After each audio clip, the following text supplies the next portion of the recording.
I should put a beer in the fridge, you know. What is wrong with it? Oh, bloody hell. I keep doing that. Why do I keep doing that? Okay. Right. Then do that. Oh. God, I really rushed my dinner down. What's up, darling? Really? Right. So that's that. Now let me do that. Get rid of that. Come across and click on that. Then I click on that. Then I click on here and do that. Oh, I'm on it now. I am on it. By the way, I'm not on the stream yet, so I can't see your chat. So I do apologise if anyone's talking to me. I'm just doing the descriptions and so forth. And at the same time, have a little chat to myself because I'm a bit of a weirdo. Right, and then I want to slap on those into there. Hello! Hello, hello, hello. Yeah, we'll have a look at a second, Ghost. I'm just sorting all the descriptions and everything out.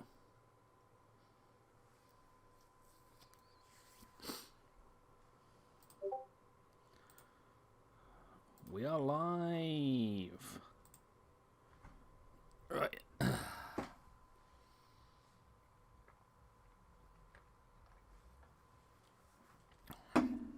you give me 2 minutes, I'm just going to get a drink out the fridge. I'll be back.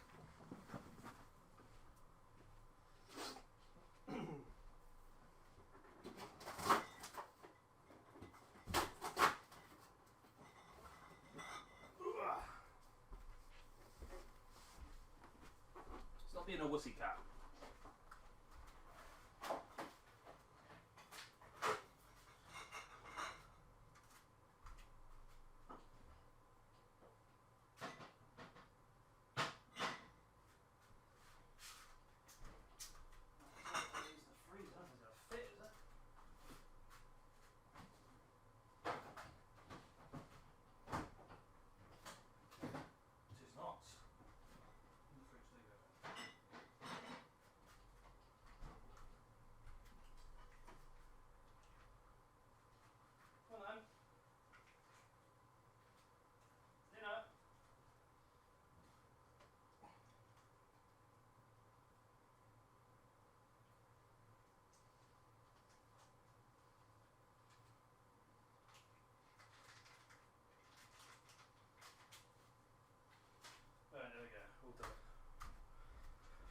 We're all sorted.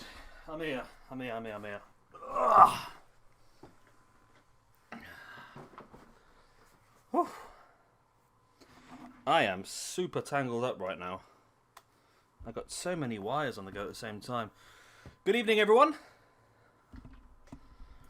I wanted to discuss just quickly what I'd done earlier today. Just because, of course, we want to get to 8 female tag teams. So what I've done is I've just created 3 extras. I've used the randomize function earlier on just to get 3 that I thought would work together. So first of all, of course, we've got formerly known as... Oh, I'll have the volume on 1 second. So we've got Dark Rocket here, who was formerly known as Red Rocket. I managed to randomize it into one virtually the same that we got to call Red Rocket because she's more red. And we got ourselves a tag team. And then, of course, we had... General Havoc. I've managed to get a hold of Major Mayhem to go along with her as a tag team partner. I mean, we might be able to delete... We'll be able to delete a lot of these moving forward anyway if we don't like them. And the final one was... Virago here. I managed to randomize into someone who was pretty much like the Ultimate Warrior, so I thought we'd bring her in to team up with Brandy Savage and have the Mega Maniacs. So that's what I've done. Just so we've now got 8 female tag teams. I did it off stream. It took me about 2 hours today of just refreshing and randomizing to try and find 3 that we could use. But at least we've got 8 now. It means we can do a women tag team tournament at some point. Talking of tournaments tonight, of course, we're going to be doing the Cruiserweight Championship tournament. I don't think we'll create anyone tonight because I'm looking through it now. We've got 62, I think it is, male wrestlers. Yeah, 62 male wrestlers. And we have 28 females. So we're currently at... What's that, 80? No. 90. What's 28 plus 62? Yeah, we're at 90 now, so we've got 10 people left. So we've got 10 people left, so... Yeah, we've currently got 28 females and 62 males. So, like I said, we'll probably have a lot of rotation. We'll probably find people we don't like, and we'll probably move them on. Like I said, I'll create an alumni page on our spreadsheet as well. But there we go. Yeah, the female calls have actually been quite good this year, haven't they, my bear?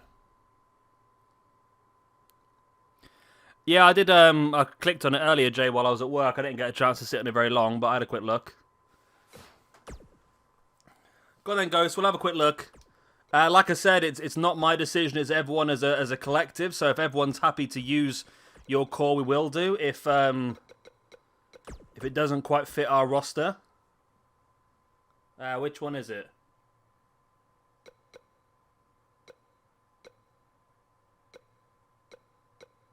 It seems like there's quite a lot of people using the same gamer tag there, mate. To be honest. I'm sure you said it was called Ghost.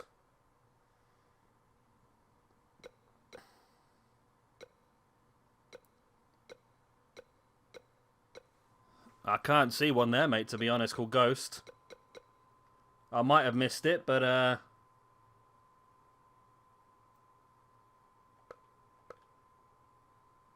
Is it this one here? Is that your one?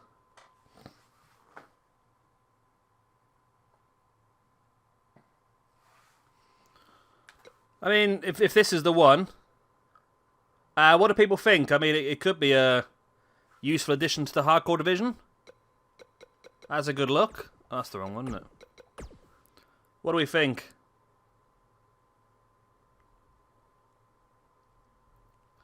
I think it'd be pretty useful in the hardcore division. We'll bring him in for now, and like I said, there'll be some rotation as we go along anyway.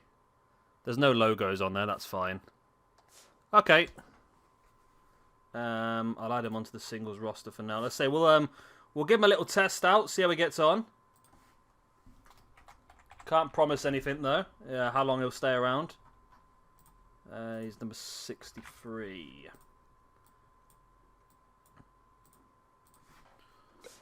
Okie doke, right. What are you doing? Absolute mad person. Right. So we'll start things off then with our Cruiserweight Championship tournament, as you guys voted for. It looks like it did actually... It looked like it was going to be a ladder match. But it got... it looks like it changed into an 8 random Cruiserweight tournament match. So we'll go for this. Oh, you used the randomizer, did you?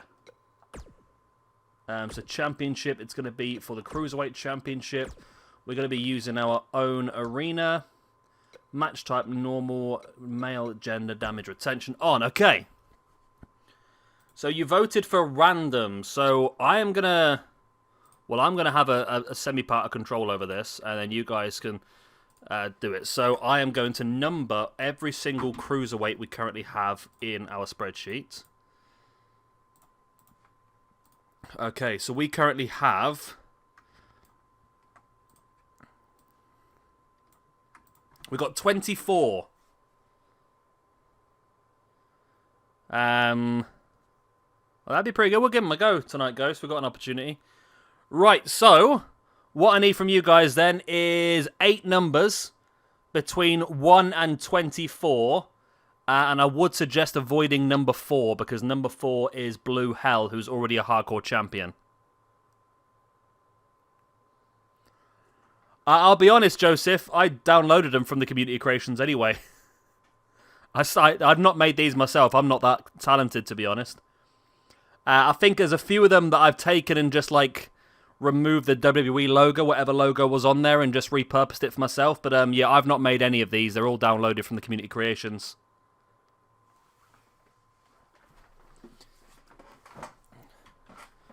Who wants to give me some numbers then? Numbers between 1 and 24, avoiding number 4. Because number 4 is already a champion.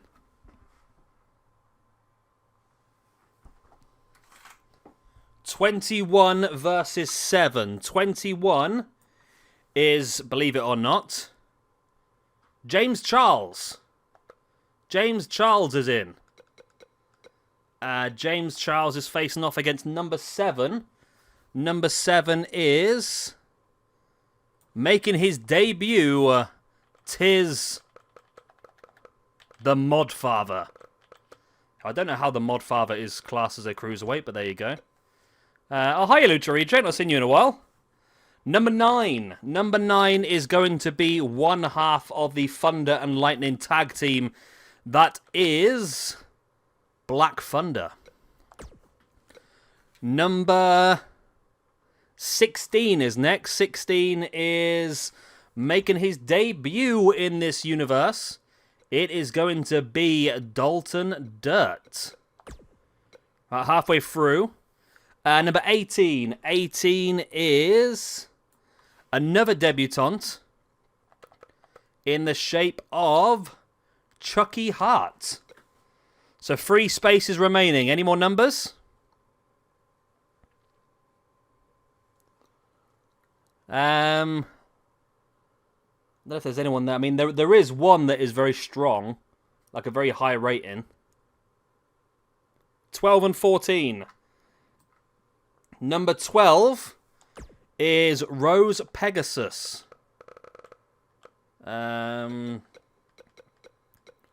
Rose PEGASUS is going up again. Oh, no, not going up against. We've already got that one.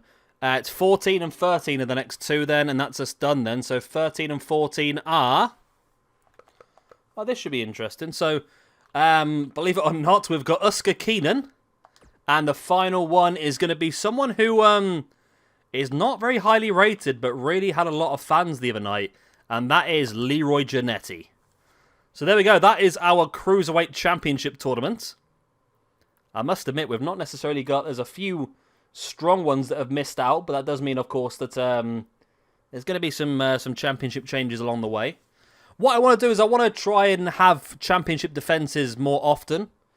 We are going to work our way up to having 12 belts, which, of course, is going to be almost 2 nights of pay-per-view anyway, so maybe pretty good. So we're going to start things off with James Charles versus the MODFATHER. Any early suggestions, any early guesses of who you think is going to win this Cruiserweight Championship tournament? What do we think? Lucha's going for James Charles. Any other suggestions? I don't even know who the highest rated is in this tournament at the moment, to be honest. I can go through. James Charles is rated 67. The MODFATHER is 79. Black Thunder is 76. Dalton Dirt is 73. CHUCKIE HART is 72. Rose PEGASUS is 75. Asuka Keenan is... Where are you, Asuka? 65. And LEEROY JANETTY is 62. So it's going to be an interesting one. I reckon anyone could win this, really. Anybody could win this. MODFATHER's the highest rated, but really anybody can win this.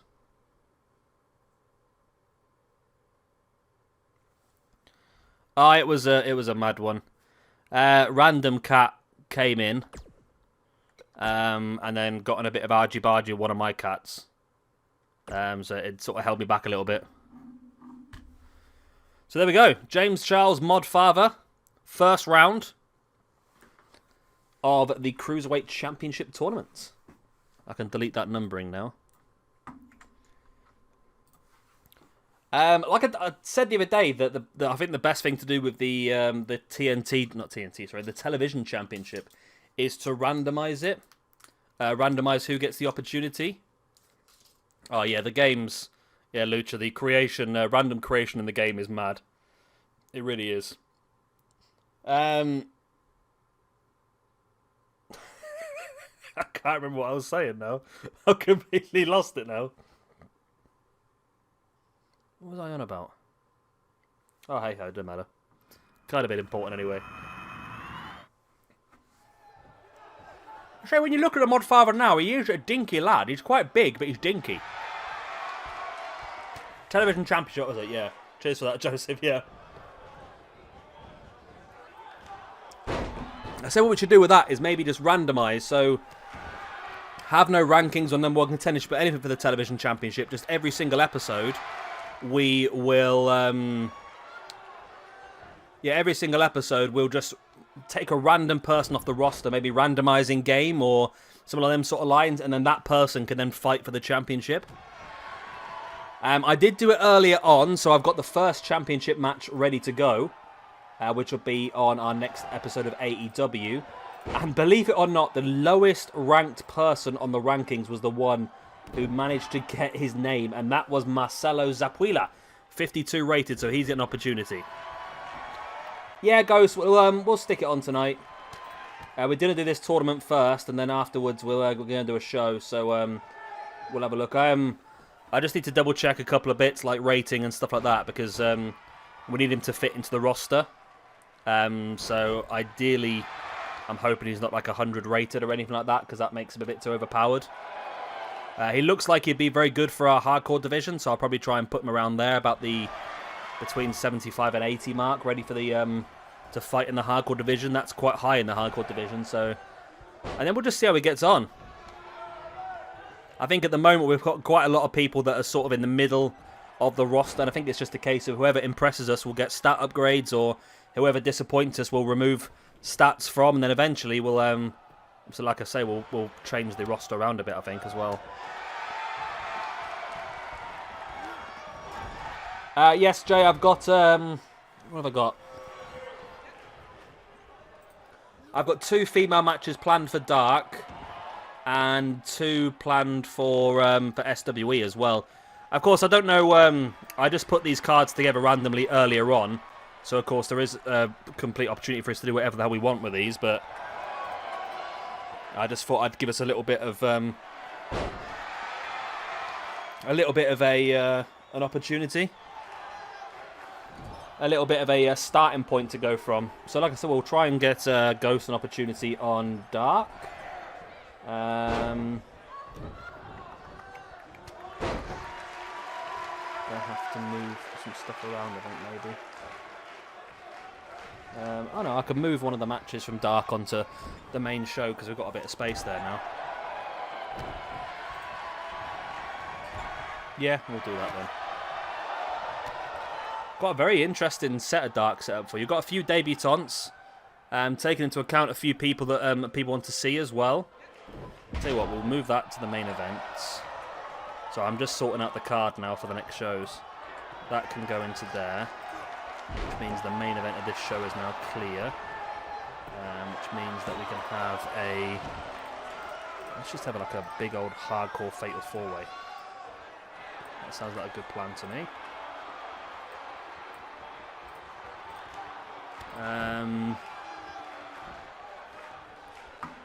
What do you mean, Lucha? Like not a stream one, just an offline one? I'm tempted, but I really enjoy the streaming, to be honest. I enjoy being able to chat along to you guys at the same... Wow. James Charles has got it. Oh, James Charles has just defeated the MODFATHER. The MODFATHER was the highest rate in this entire competition. And James Charles has defeated him. Can you imagine if James Charles is our first Cruiserweight champion? Can you imagine the scenes, really? It would be absolutely insanity, wouldn't it, really? So who are other hardcore wrestlers? I've forgotten what the names are now. Yeah, I've tried to create a Dark and everything that would... I've tried to create a Dark and everything that would really appeal to a lot of different people. I've used quite a few people that I know people are asking to see. So that's the plan. Let's go with Cribben Cool. Making his debut in that one as well, I suppose. So James Charles is looking good.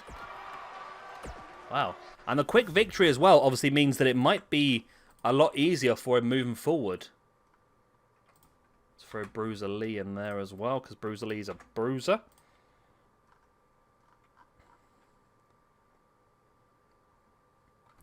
So next up is Black Thunder versus Dalton Dirt for the chance to face off against yeah, Perfect Storm's on there. Are you looking at the cards now, are you, Jay? Yeah, I've tried to make sure I've got people in there that people have been asking for, so I did have the pink Ram, but I've moved him onto the main show now just so we can get this hardcore match in.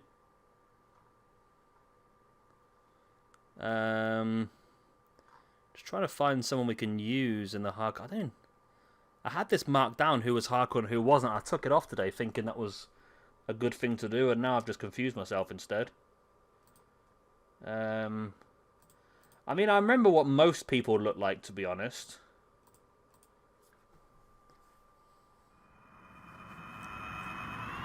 So next up then, yeah, Black Thunder, part of the tag team division against Dalton Dirt.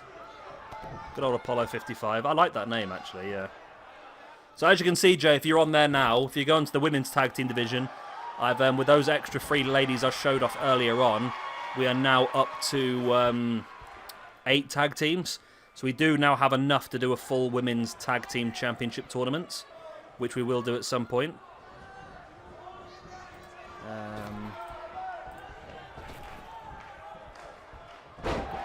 I think, I mean, I can throw Uska in there, why not? Uska Keenan can go in there as well, though. Boom, there we go. And that's a hardcore rankings match. There we go. Okay, that'll be dark sorted then for now. Unless there's anybody else anyone necessarily wants to see.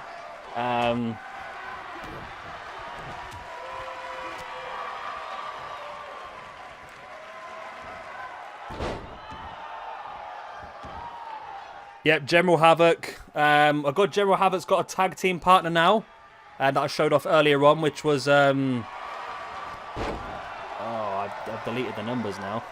I've deleted the numbers. Yeah, General Havoc's got Major Mayhem as a tag team partner now. Yeah, Shuri Otomi versus Lovecraft. Yeah.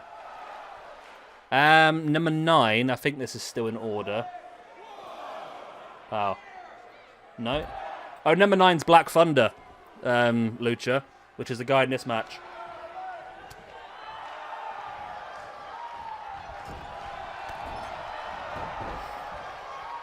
So what I'm thinking of doing then is doing this universe mode a little bit like I did the AEW one. So the way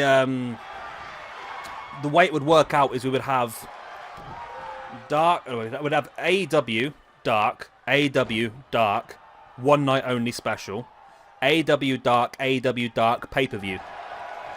So that's the plan. So at the moment we've done 1 episode of AEW. Once we've completed this match, we'll go into our first episode of Dark. And then we can start to think about what we're going to do for our first one night only. So I would imagine that all of our one night onlys are going to be sort of themed on something. So for example, I might put a vote out in a few days of what you want to see the first special to be, but we could do, for example, a female special, where in that night we'll crown the first Women's Intercontinental Champion.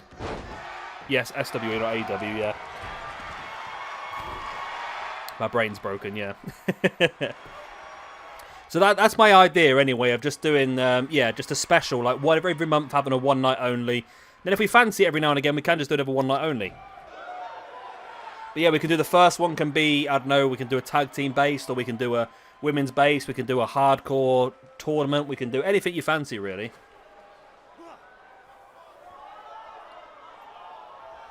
But yeah, we're getting there now. Of course, we've got a lot of championships on our roster now as well, which is crazy, but we're going to go up to about 12 belts, I think, in the long run. But it'd be good, because it means we'll have championships being defended quite a lot. Like I said, the television championship will be defended on every single episode of AEW. Will be defended on every single episode of SWE. Shut up. Shut up. I didn't say it.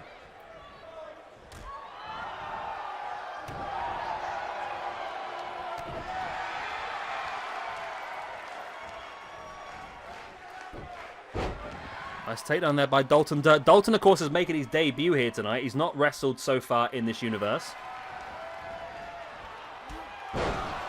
Yeah, the Beatles are the tag team champions. We need to have a little mess around with the tag team division, see who steps up. Show-wise, I've got, well, Thunder and Lightning are due to wrestle on Dark against the Perfect Storm, which should be pretty fun. I've also got the team of the Quen Bros taking on Ice Cold on SWE as well. So we've got a few tag team matches. That's the problem. We built quite a big roster now. It's difficult to get them all on, isn't it? Judging by the length of this match, I reckon that James Charles is going to do pretty well in the next round, you know. Big knee right in the face by Dalton Dirt. Now taking up Black Thunder into that cutter. And Dalton in with the cocky press-up pin has pulled it off. And Dalton Dirt with a win over Black Thunder. Again, the lower-rated person's picked up the win.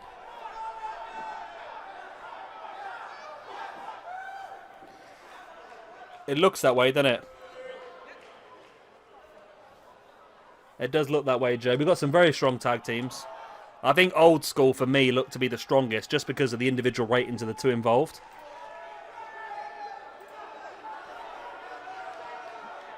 And,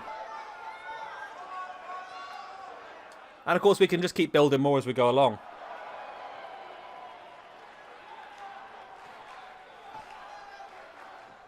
It seems that way, doesn't it? James Harper for the win.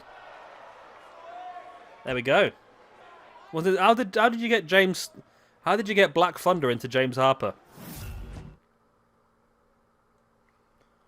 Right, so we move on in this tournament to Chuckie Hart versus Rose Pegasus. Now, Chuckie Hart's making his debut. Rose Pegasus has wrestled once and was on the losing side to Kirk Velasquez. Oh, this is a very pink and black match, isn't it? Maybe we could have a tag team here. Chuckie Hart versus Rose Pegasus. Good old Pink Kalisto.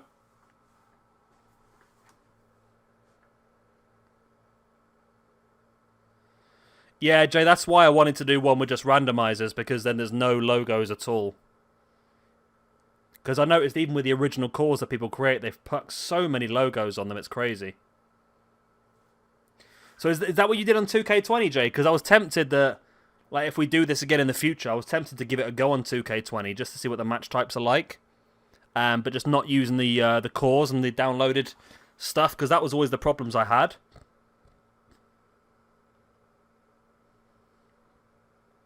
He does look a bit like Cena, actually, doesn't he? I left the entrances on, didn't I? This is why it's really slow. That says we it's really slow. I can take those poles down now, can't I? Because that's finished, because we're already in the middle of it. And it looks like, in regard to the championship votes, it looks like you guys want to see all the belts. Which is fine, we can do that.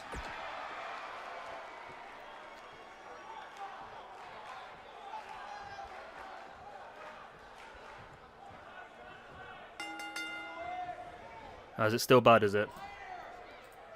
Yeah, I thought it might be better now, to be honest. Take all those poles down, there we go. Yeah, I wasn't sure whether it was, wasn't sure whether if you use the randomizer and didn't use created wrestlers or just use the basic ones with no logos or anything, it might be okay, but we'll have to try it at some point, see how it goes.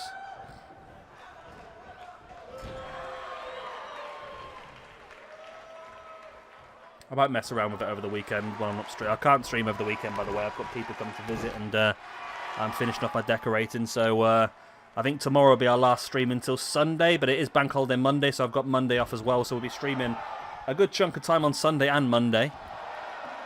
So it'll just be Friday, Saturday I'm not available.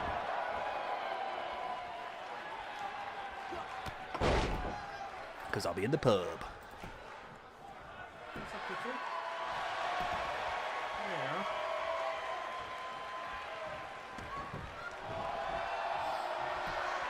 I think WWE 2K20 is just, well, it's basically what this year's been, isn't it? It's just a bit of a joke, really. People can't tell whether this year is a real thing or whether just it's some massive troll. I think that's the same with 2K20.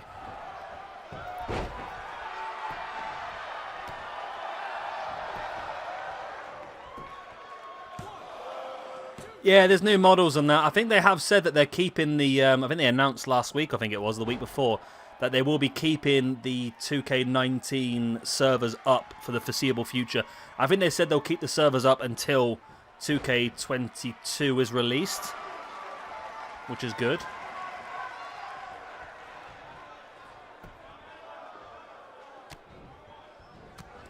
I think they should... I think 2K should offer free patches and that sort of stuff. Yeah, I mean, if it's for this sort of thing, I mean, if you completely ignore the characters, Lucha, if you completely ignore that, if you're just going on like match quality and match variation and stuff like that, and match smoothness, is it a better game?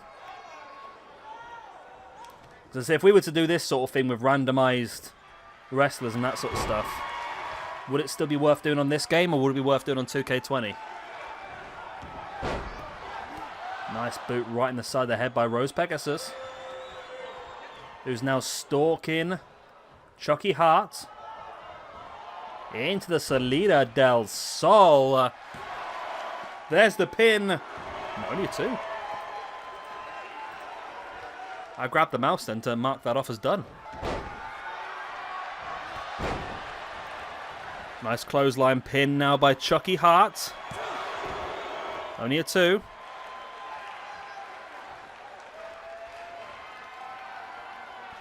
Yeah, because I think a lot of the problems I had with 2K20 were all based on the actual community creations and stuff like that. So if we just randomize characters with no logos, it might be okay. Ah, for God's sake. Oh, for God's sake.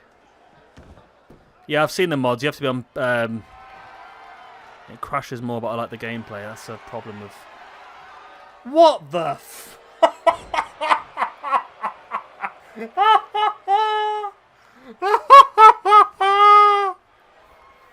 Oh my God.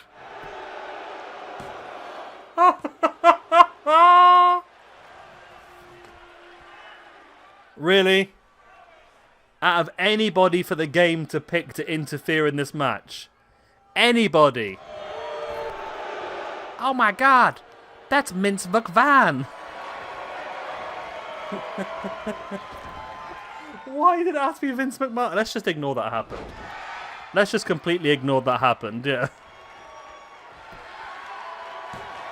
Well, that's it, yeah. Yeah. Even Vince buries other companies as well now, is he? Yeah. Oh my word.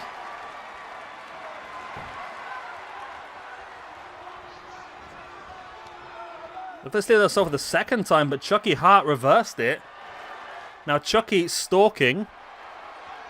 Oh my God, why was Vince McMahon here? Big clothesline to the back of the head.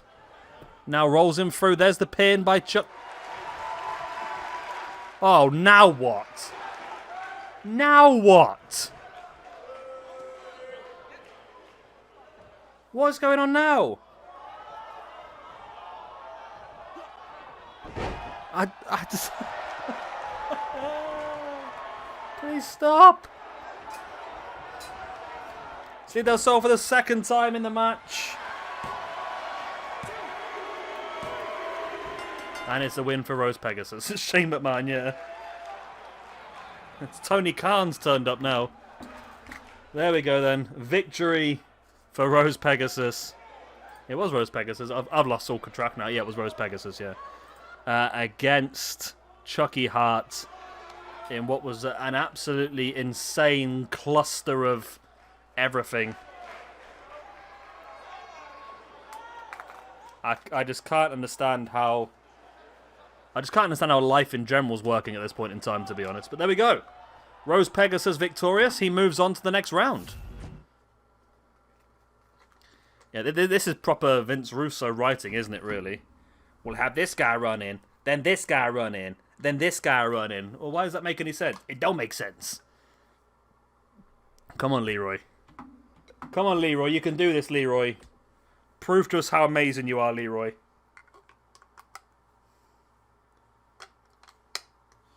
I'm just putting some... I've got some stuff delivered today for my house. I'm just putting some batteries in to see if it works. Ooh. That looks nice, that.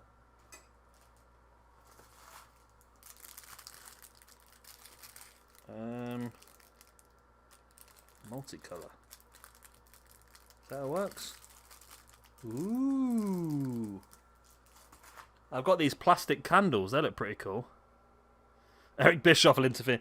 It's not picked any of our actual created wrestlers to interfere in anything, has it? Which always frustrates me. I mean, at least if one of our created wrestlers interfered, we could sell it off as some sort of storyline. But anyway, the final first round match then is Uska Keenan versus Leroy Janetti. Uska's been involved in a few things so far. He was involved in the Hardcore Championship as well. Ooh. Oh, that looks nice. That looks really nice. Okay, I like that. I like that a lot. Lovely. Sup, Ian? You're in time just for the final first round match of the Cruiserweight tournament. It's been a pretty standard basic night tonight. No stupid interferences or anything like that you need to know about. It's been all pretty plain. Honestly, nothing really stupid and crazy has happened. But Leroy, who did Leroy face the other day that we were... It was Bernard Sampson, wasn't it? Leroy faced Bernard Sampson and really showed great ability, but of course came out on the losing side.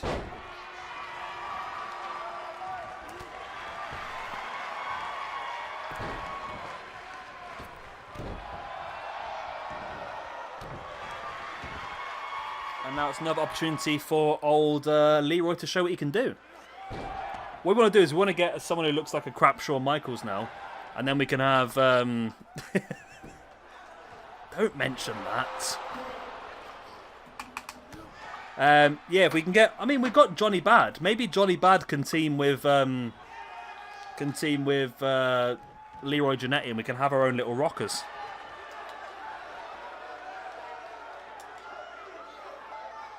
That could work.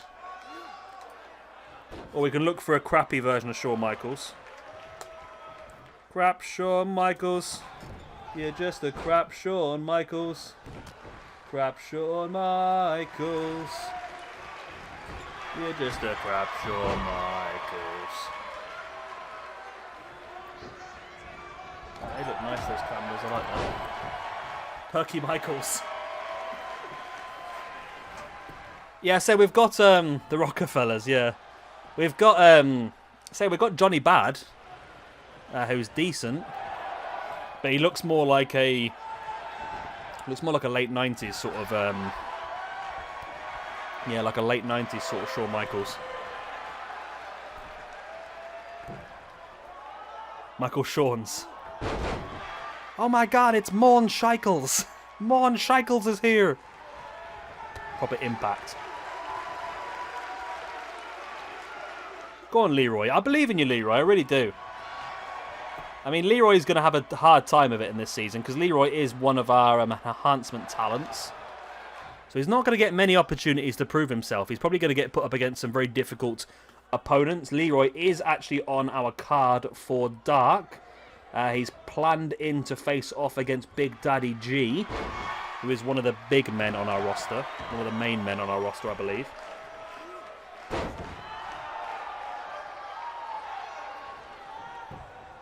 Uska Keenan with a pin.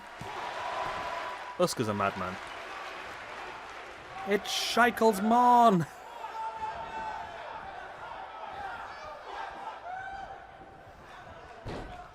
He's just a Bexy Soy. Bexy Soy.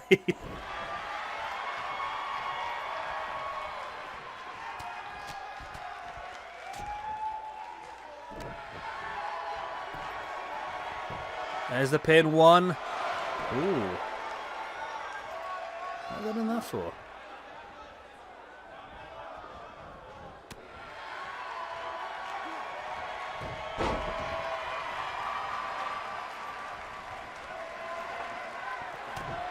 Leroy Janetti now. Hooking him in. Looking for... Oh, dropping him. Knees across the face. Janetti looking strong here.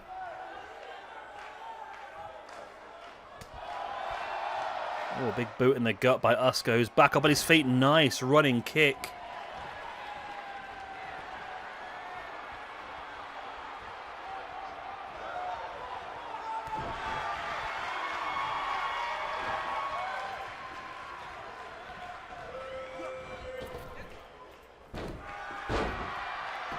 It's a good back and forth match, this one, isn't it? The Heartbroke Kiddo.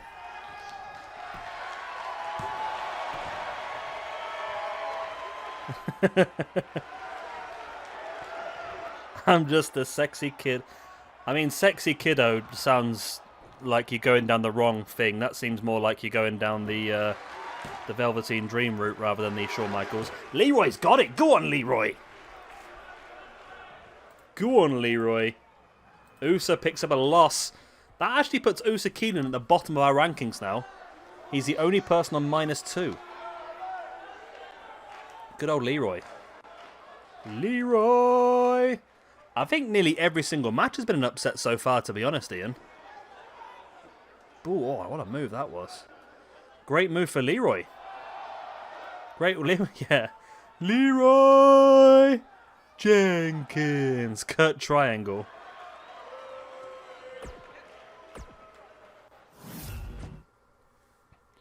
Oh my god, it's Kurt Protractor.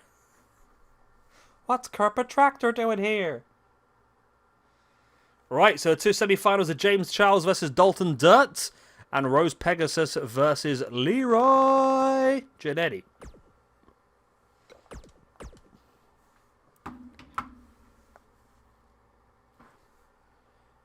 Oh my god, it's 3 times her. Kurt Triangle. Right then, James Charles versus Dalton Dirt. Should be an interesting one.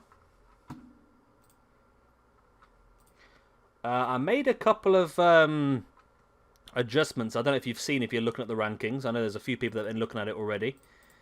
So essentially... Oh, so we know he's a super heavyweight, don't we? Yeah. Essentially then, I have... Let's keep that open for now. I've made it so the Dark Championship and the Junior Heavyweight Championship have a limit to your overall ability. So, for example, anybody 85 or over can't win the Dark Championship. And anybody 80 and over can't win the Junior Heavyweight Championship. That's my sort of plan to try and make sure that we do keep it in the right sort of range. Hurting Banana Killers. Kevin Smash and Scott Wall.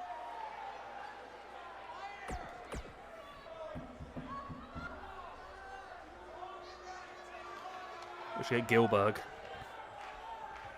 Here we go then. The bell goes. We're officially underway in our first semi-final. I feel like James Charles is going to have the advantage here, Dino. James has got to have the advantage solely because of he had a much easier round in the first round.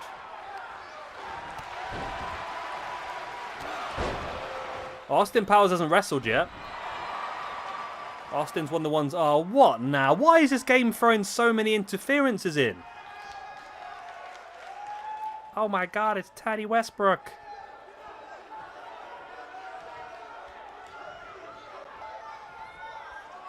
Oh, in the rank, he's still at 0 at the moment because he's not had an opportunity yet. What the hell is going on more?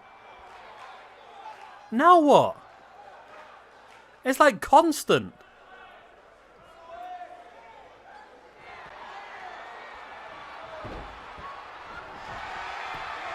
Oh, Dalton's gone straight into an ankle lock here. I don't mean it, yeah.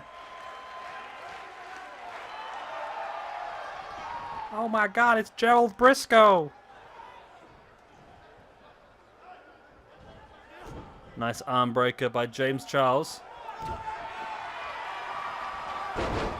James Charles' top just really annoys me because I can't tell what it is.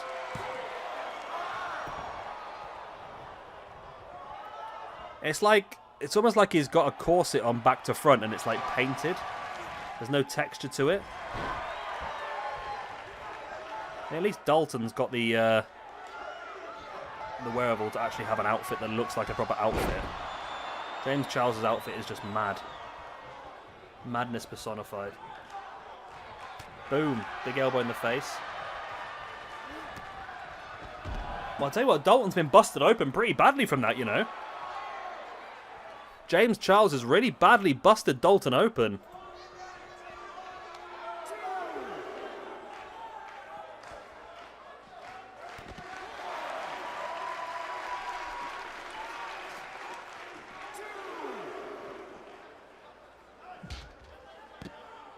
It could be a matter of time here, you know. Could be a matter of time here before James Charles gets the win and moves on to the final. I must say, our Cruiserweight division is not necessarily looking super strong.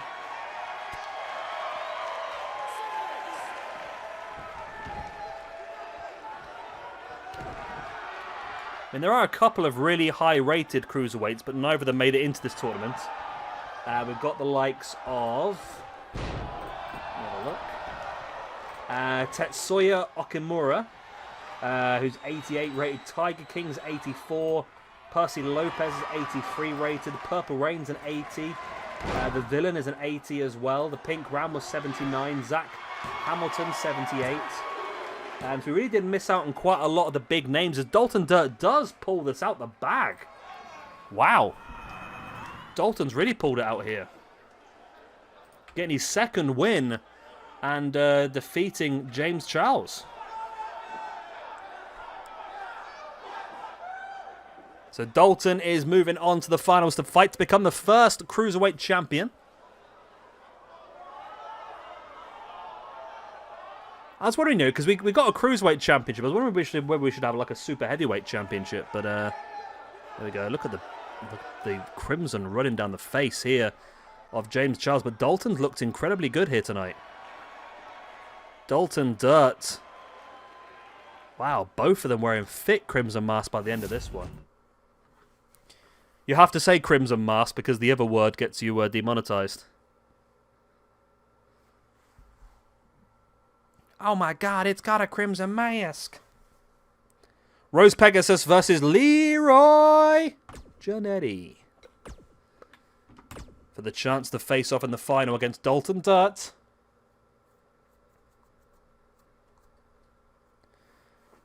For the chance for Leeroy to get himself in the positives in the rankings. And Rose Pegasus as well, because of course the pair of them had all come into this show already with a -1 ranking.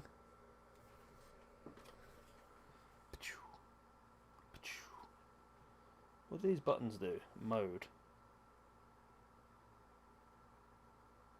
I don't like that. I like multicolour. Blue, green. So I'm playing my candles. 4 candles. That's perfect. Yeah, I've got these electronic characters. Electronic candles even. Yeah, Ghost, I think yours looks really good for the hardcore division. I've put him into a Fatal 4-Way hardcore match on Dark, which will be straight after this tournament. A semi-big weight.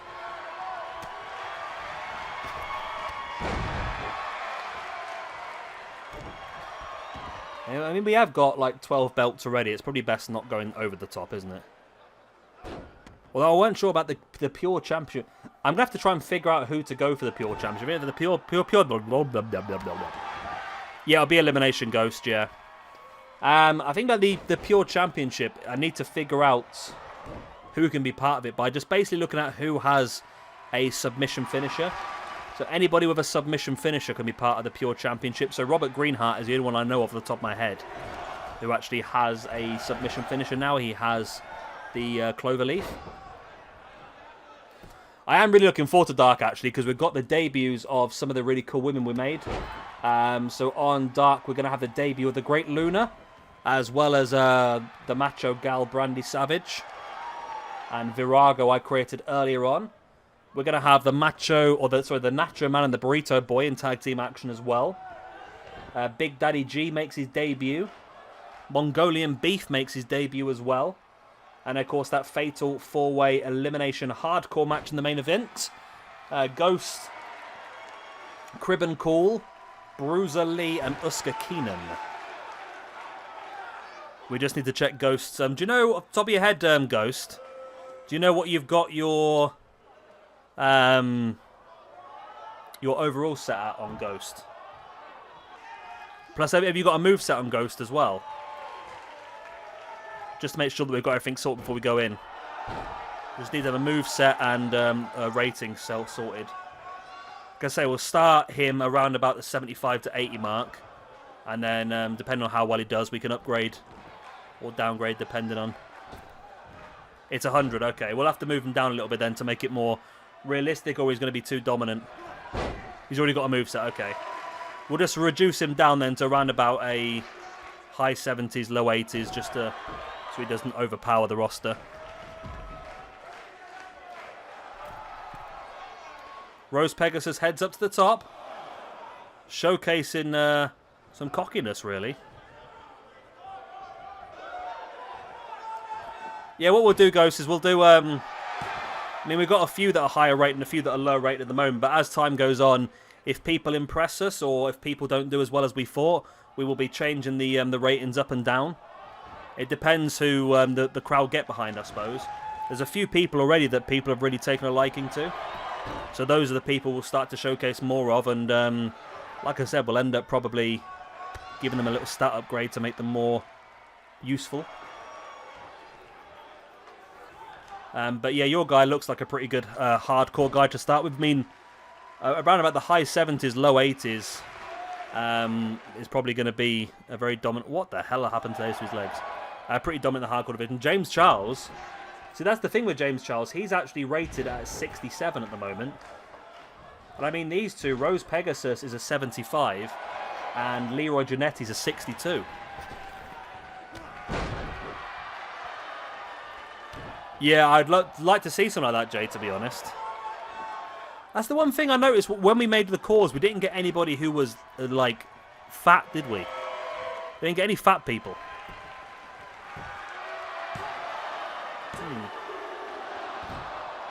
It's Giant Daddy and Big Haystacks. They're here.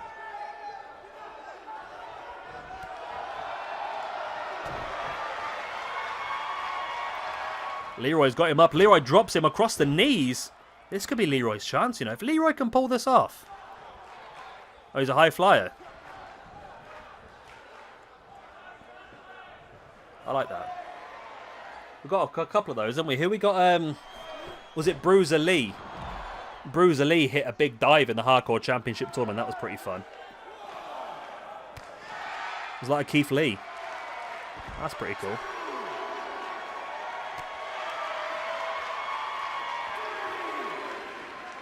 I think so. I mean, I wanted to use Leroy as a jobber, to be honest, but he has become quite popular. But he could be, oh, he could be our Rey Mysterio or our Billy Kidman. He's doing better than I expected him to.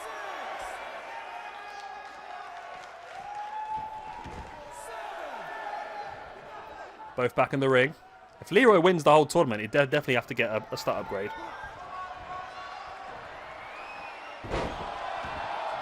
Rose Pegasus taking Leroy down, and there's the pin. Oh, he's got it.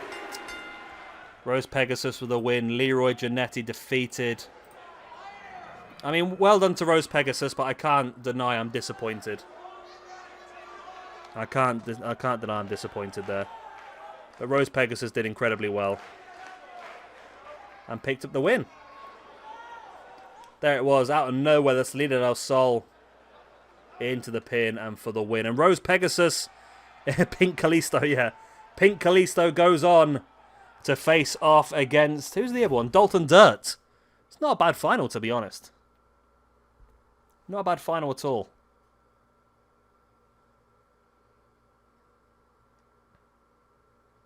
Lucha, lucha. Right, here we go then. Dalton Dirt versus Rose Pegasus for the Cruiserweight Championship. Who's going to become the first Cruiserweight Champion? At least Rose Pegasus is in the pluses now on the ranking. So if he loses this, he's only going to drop down to 0, which would be, well, at least he's out of the minuses.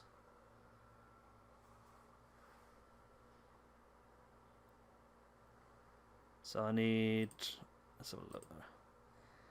I'm going to change some of these around now then, because I might take Leeroy out of that match, because I had Leeroy... Yeah, let's put Derek Sandy in that match instead. Derek Sandy can be in that one. I had Leeroy down to put somebody over on Dark, but I'm going to change it. I'm going to put Derek Sandy in there instead. I don't want Leeroy to get hammered again. So remember, we do have damage retention on, so both of these will have been through 2 matches already. Yeah, I'd say, Jay, it was weird. We didn't get any fat people at all in those randomizers at all. So Lucha's heavily behind Dalton Dirt.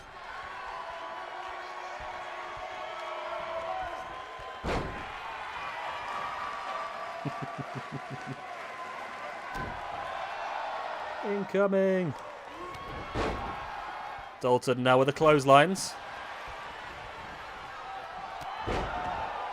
You've been keeping up with these streams, none of you, Lucha. You've not been in them recently. You've been watching the on-demands or the episodes I've been uploading. Dalton Dirt now brings Rose Pegasus back up to his feet. Rose fights back. Nice spinning heel kick.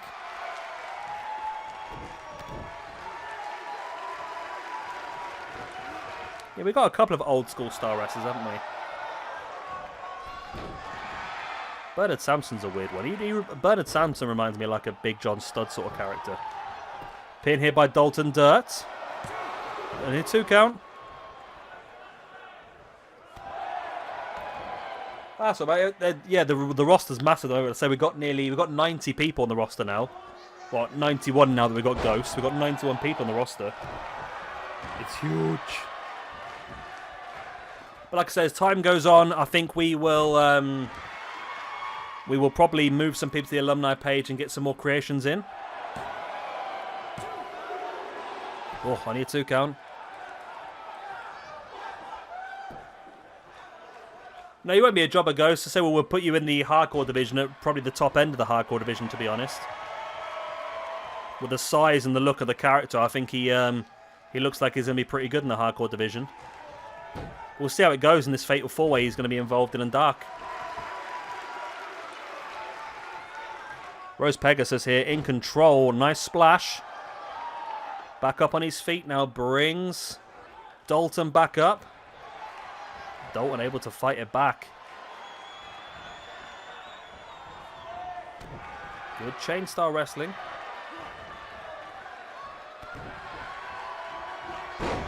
Like I say, Ghost, we'll probably put you at the high 70s to start with. I quite like the look of the character, to be honest. We'll have to see how he works in the ring first, before we can be accurate with it, though. Nice takedown there by Dalton.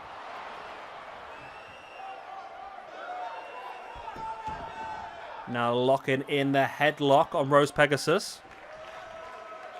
Make Ghost an 80. Yeah, we'll do that. So in the majority, we've got quite a few like lower hardcore guys, and then we've got quite a few that are like a little bit higher. The ones that are higher are the ones that look like they're more capable, if that makes sense. Because we've got Brainstorm.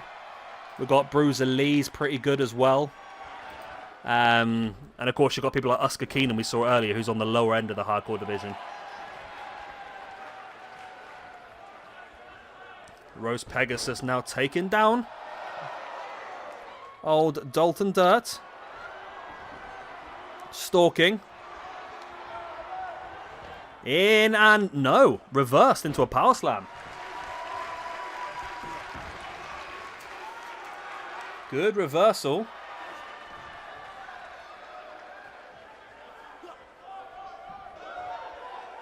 These candles are amazing.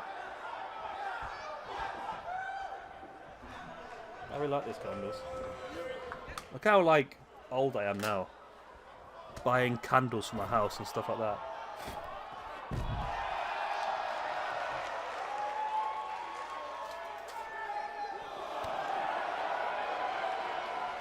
I'm not sure, to be honest. There's one guy we've not really let loose so far.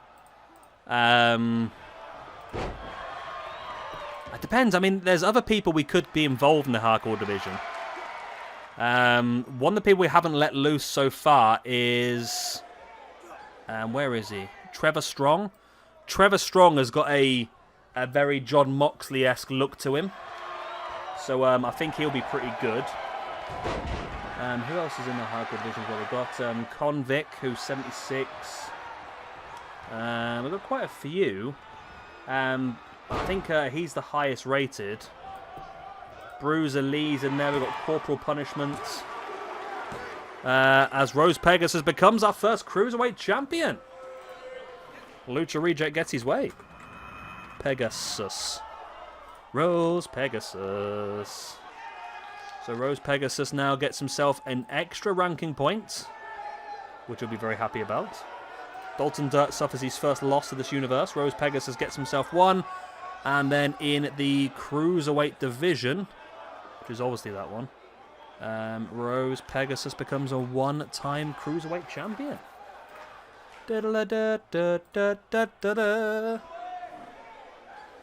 Rose Pegasus wins the championship.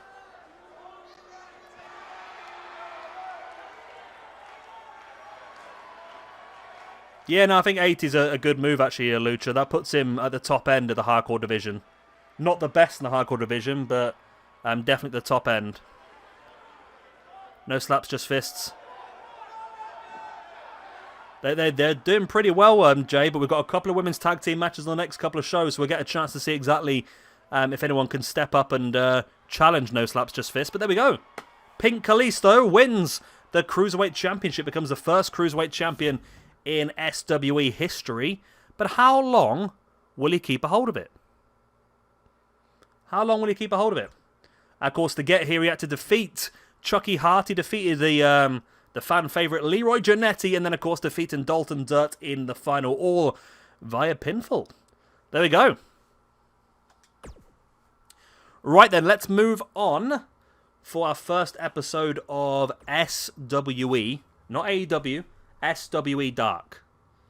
I need to just do a couple of bits. Some craziness. We've only actually got 2 luchas, Lucha Reject. We've got a few Mexicans, but only 2 luchas. So first of all, I want to go into calendar, edit championships. Cruiserweight belt champion is Rose Pegasus. There he is. Beautiful. There you go. That's all the belts, the main belts now sorted. Participants on the roster. I need to just add Ghost because he's the newest one on. There he is. Okie doke. Right, that's that one done. And then on Friday for Dark, I need to just add these. Wow. I need to add quite a few people onto the roster, don't I, really? Brainstorm, Brandy Savage, Chuckie Hart, Caribbean Cool, Derek Sandy, El Diablo, Ghost, Great Luna. So I do this just to make sure they're all going to get their ranking points as they should do, and all going to get their momentum as they should do as well. Muta's in there, of course, the Intercontinental Champion. We've added quite a lot of female talent now as well, haven't we, which is pretty good. I think that is that them all? I don't know if I've missed any. There should be 91 once we get there. 92, okay. I seem to have added an extra one I shouldn't have done. There we go, that's fine. Right, there we go then. So we just need to just adapt Ghost a little bit, just to make him a bit more level. So he's got this running splash, and what's a love handle? I'm quite sure I know what a love handle is, to be honest. But right, so has he come in right at the top of the power rankings? How's that happened? Right, let's move him down the power rankings so I can get a bit more of a look roughly where he should be. Ghost edits. There we go. Right, put him down there. Right. So I think we want him to be powerful. We want good offense. We'll probably bring some of these down because he's a big man. Power submission, yes. Technical submission, probably lower.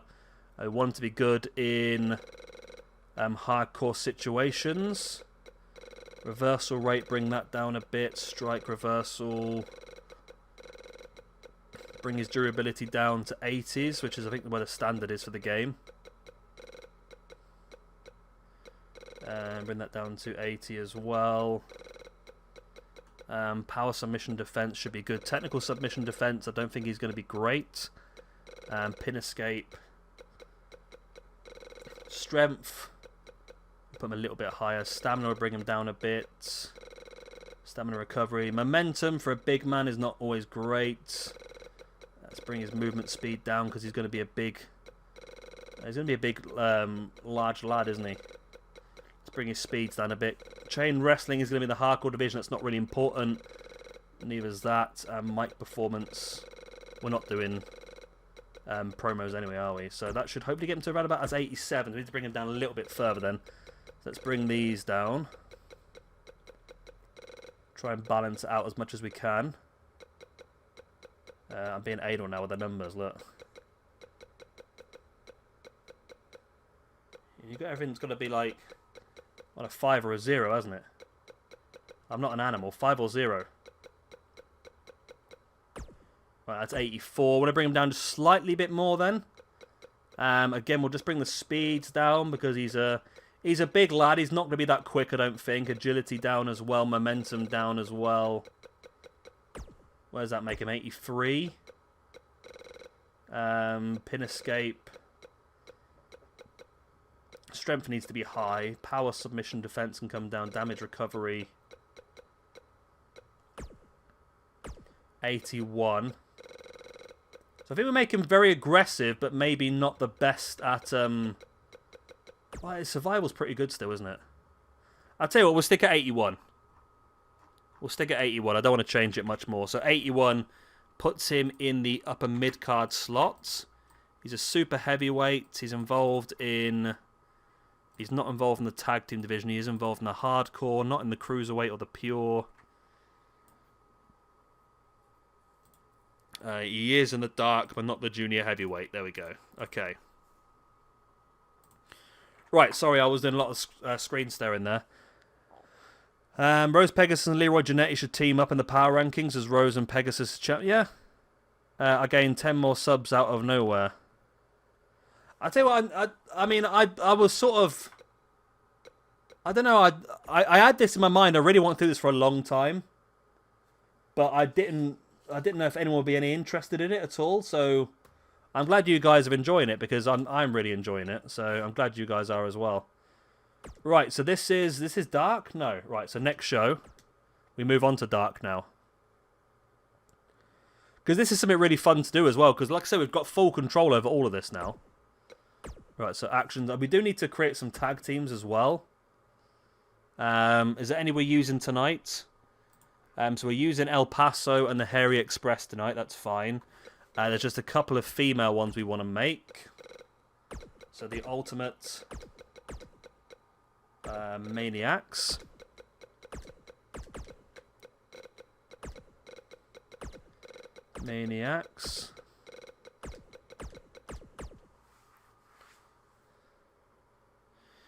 Yeah, I must admit, Jay, towards the end, I think Battle of the Brands, the viewership was just dropping significantly. I don't think people were that interested, to be honest, so that's why I thought we'd give something a little bit different a try. So we got Brandy, Savage, and Virago. So you got the female Macho Man and the female Warrior. We got... Here we go, this should be funny. Las Hermanas...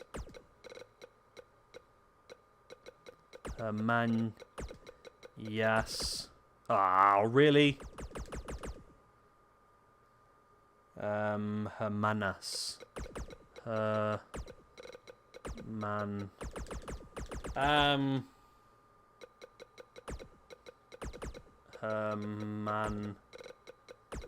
Herman. As. Reyes.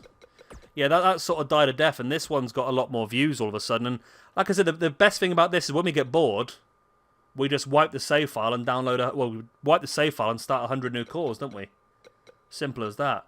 So I want Monica Reyes and Ray Reyes. Ray Reyes as well. Okay. We go the Reyes sisters. I think that's it, tag team. Oh, we got so Thunder and Lightning are already on here, aren't they? Yep. So we just need Perfect Storm. Perfect Storm. There we go. I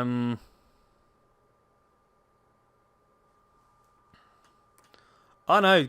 You copy all you like, Jay. I mean, I'll probably copy this from someone else somewhere. I don't know. I remember I've seen other people doing this sort of thing, but not as the way that I've done it with the stream and you guys being involved sort of thing. I've seen people do it where they create their own rosters and upload it sort of thing. What's his name? That's Brainstorm, isn't it? Brainstorm, there he is.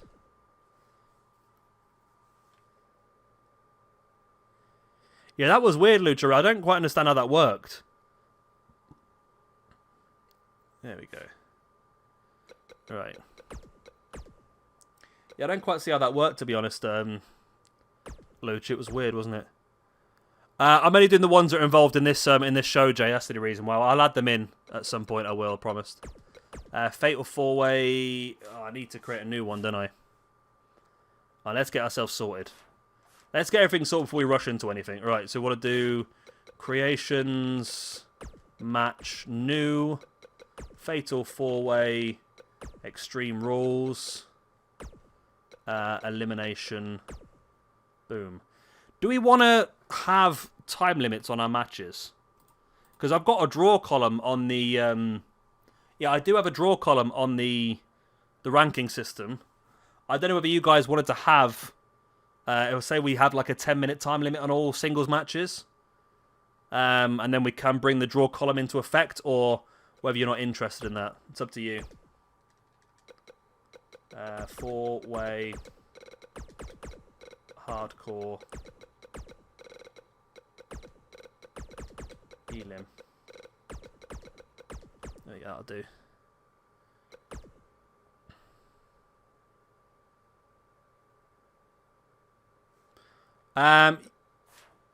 To do what? Did you add them to the tag teams? I haven't yet, Jay. No, I will do it. I just for speed, I'm just putting the ones in that are part of this show.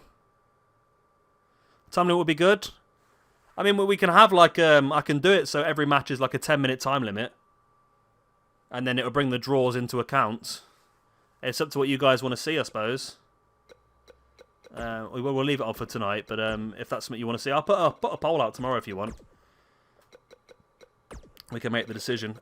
So, Fatal 4-way Hardcore Elim. We have got... What's my show? So we have got the debut of Ghost. I am going to have to go in and put a capital letter on that. We've got the debut of Crib and Cool. We have got Bruiser Lee, one of my favourites in this universe, alongside Oscar Keenan. Where is he? There he is. Boom. So that's our main event of the evening.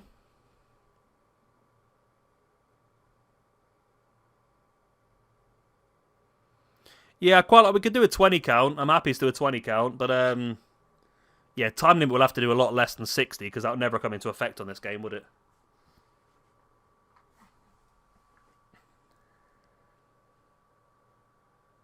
So this should be a good chance for us to see some of the new people as well we haven't seen so far. So this one I've got just as a singles match. Remember, this is dark. This is our way to build talent up. So there are going to be some pretty one-sided matches here and there. The Great Luna is going to get a first opportunity against Priscilla Pink.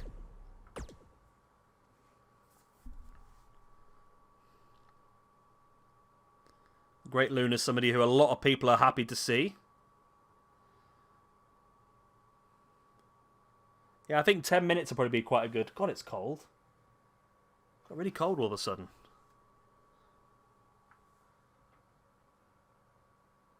I like my living room now. Now I've done a lot of work on this living room in the last couple of weeks. It looks pretty good. Right, next up we won a singles match. This is going to be the debut of Big Daddy G as he goes up against Good old Derek Sandy. Good old Derek Sandy. Then we've got a couple of tag team matches in a row. That's why I was thinking, Jake, can you do on 2K20? Can you do a mixed tag championship on 2K? I know they brought in the mixed tag match, but can you do a mixed tag championship? Because if you can, I would be very tempted to move on to that at some point. Perfect Storm, so Brainstorm and Firestorm go up against Thunder and Lightning, which is Black Thunder and Jerome Lightning.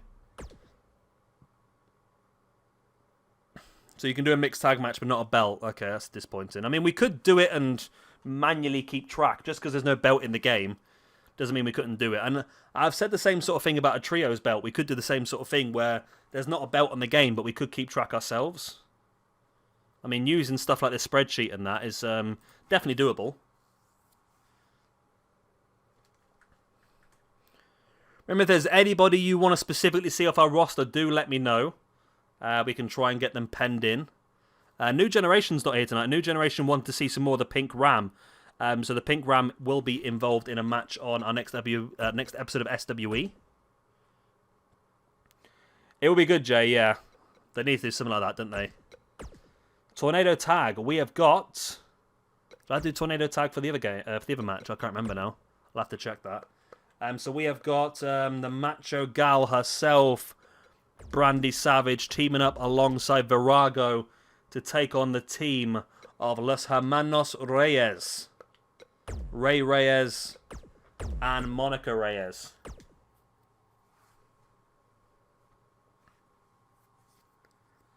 We get a few opportunities to see some new people, aren't we? Which will be good. I'm just trying to give opportunities out as much as I can. Just see how people get on. Then we can start to build upon that. Hopefully some feuds will pop up. Yeah, they've got to do more things like that, Jay. They've got to make the game more sandboxy to the point we can go and do what we need to do.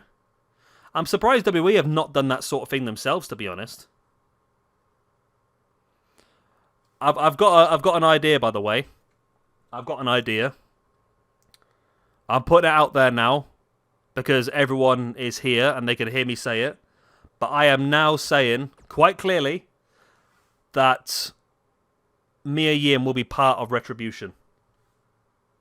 I guarantee you Mia Yim will be part of Retribution. I can give you my workings should you wish me to. Essentially, why is he 83? He should be 88. Hang on a minute. Mongolian Beef's ranking's not right. Yeah, sorry. Essentially, WWE try and keep couples together. And now that they've moved Keith Lee onto Raw...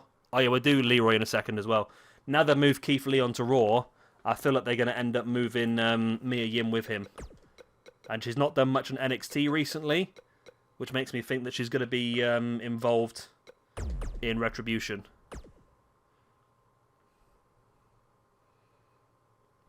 You can quote me on that. As well as Dominik Dijakovic and Dio Madden. Are two that look like they're dead on as well.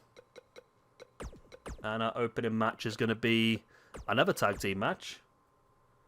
There's lots of tag team matches tonight. We have got the Nacho Man and the Burrito Boy take on the Hairy Express.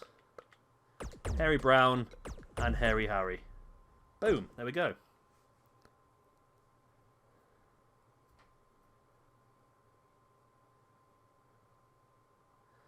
Yeah, it's true.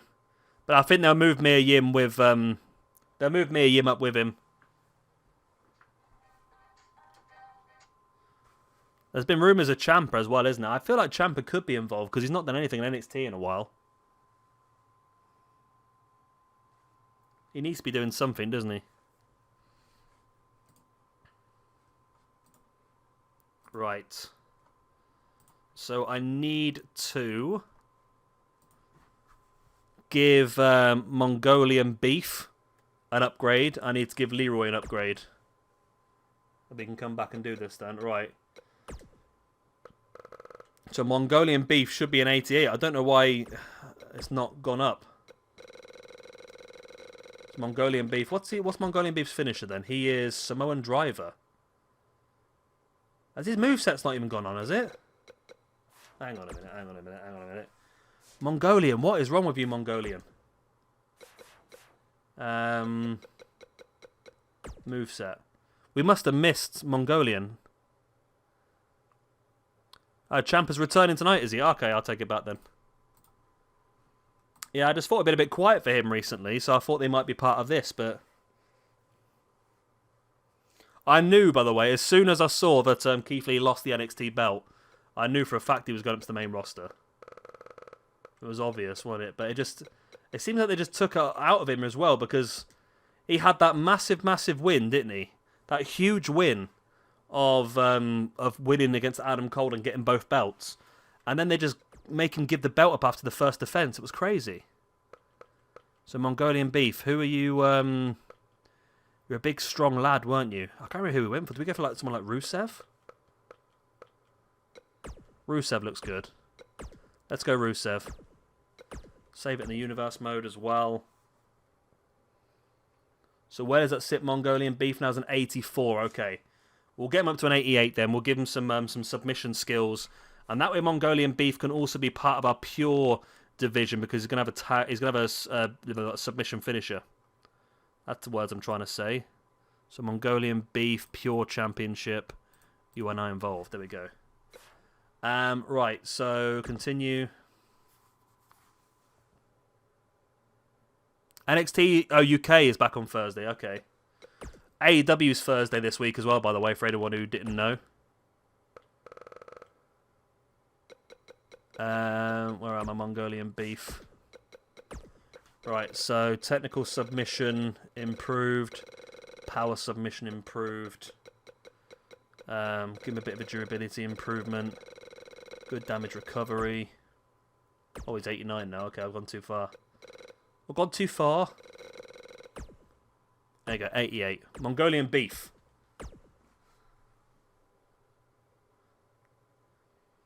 Is it back on TV on Thursday, Jay, or is it back recording, or is it recording live now?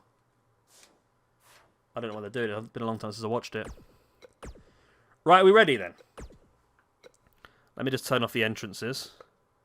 Right. Right, we put these to fast as well because it's dark. They should be fast. And then the main event can be on fast as well. Okay. Right, I'm going to go and grab myself... Upgrade... Oh, yeah, sorry. I keep forgetting, sorry. What are we putting Leroy up to then? What do we think suits Leroy? I mean, he's 62 at the moment. I reckon we just make him more durable. Make him a classic underdog. So just give him like good recovery, good pin escape. 66? There we go. So he's still going to get the crap beaten out of him, but he's going to survive a lot longer, which I think would be good. Because then he's got the chance of coming out and just sneak in a little cheeky win. So Leroy's now a 66, which still keeps him as enhancement, but does move him ahead of a couple. There we go. He's 66. If he continues to prove himself... The stream hasn't ended, has it?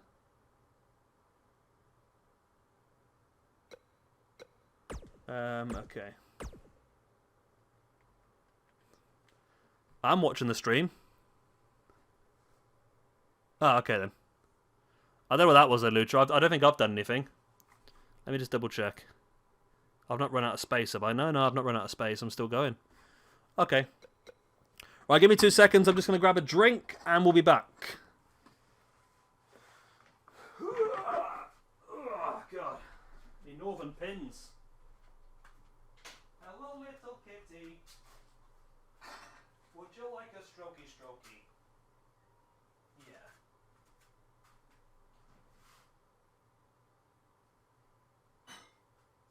We outside, remember?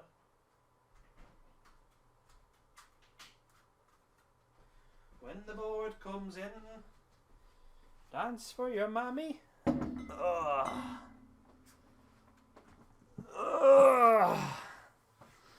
Right, I'm back. Are we ready then for our first episode of Dark? We've got a stacked card, some debutantes, and a good chance to see some people step up a little bit. We've got a few people we want to build up for the future.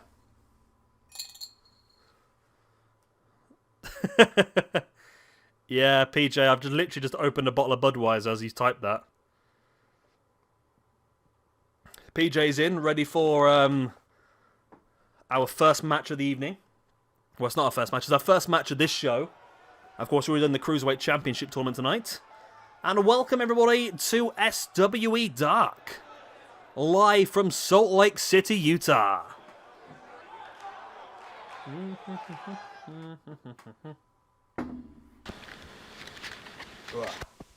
That beer is not sufficiently cold yet. We're starting things off then with a tag team match. We have got the Hairy Express going up against El Paso. Of course, the Burrito Boy and the Nacho Man. And we've got Hairy Harry and Harry Brown over there. Hairy Harry's amazing. Look at him. Look at that face. Look at that angry little face.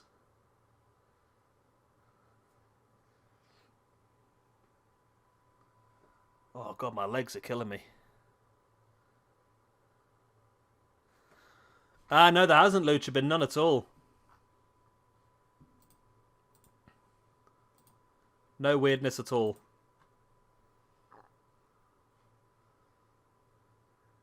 Alright, so this is good for the tag team division and as well the singles as well. Of course, the Nacho Man did... the Nacho Man did pull out a victory. Oh, did you? Yeah, is it my Discord email address? I don't know what I'm... No, it's not, is it? I don't know.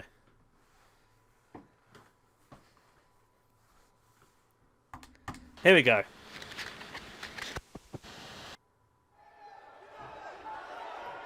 The Nacho Man and the Burrito Boy versus the Hairy Express.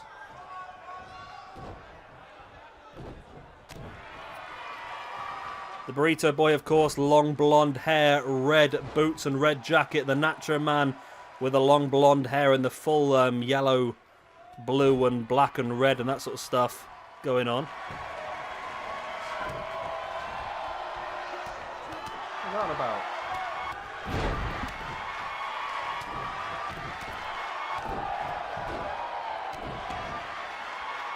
Did I? I don't think I sent anybody the stuff, did I? Oh yeah, I think it does say on there, doesn't it? Yeah. Yeah, it does say, yeah. It says in the Google Sheets who created them, doesn't it? There's a nice little picture there with me and Kevin Owens as well. Nacho Man looking to dive. Ooh, missed it. And the Hairy Express looking pretty good here, actually. By the way, you were laughing about the Hairy Express earlier, Lucha. The reason is the leg hair. Both Harrys have got the weird leg hair where they've got, like, shaved circles.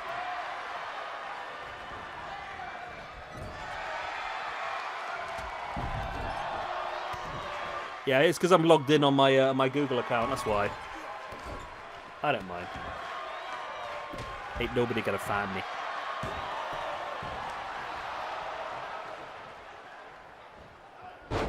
Attempted drop kick to the back, but the El Paso looking strong. El Paso, for me, are future tag team champions, you know. Definitely future tag team champions. The Hairy Express are definitely jobbers. I think we could, like, team Leroy Janetti up then with... what's his name? The bad boy Johnny Bad.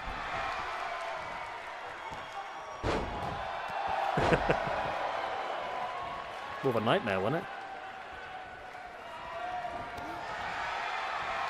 it? Harry dropping the Nacho Man over the top, and the Hairy Express looking strong here now.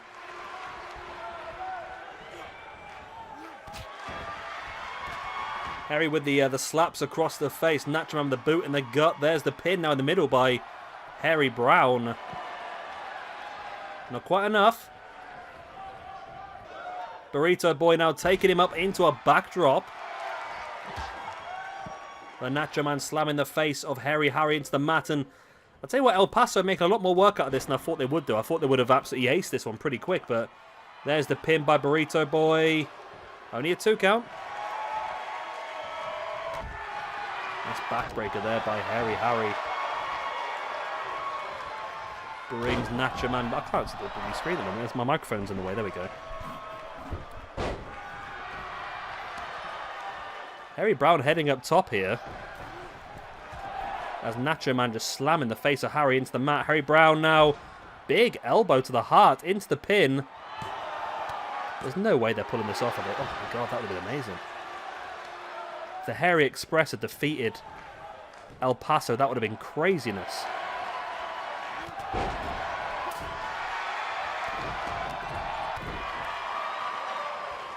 So the Harry Express did a lot better than I expected of them, to be honest. A lot better than I expected of them.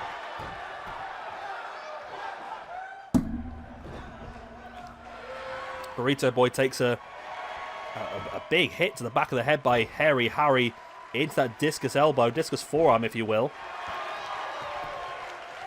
Nacho Man there to break it up. Nacho Man now heading up top. Is he thinking elbow? He is indeed thinking that big elbow.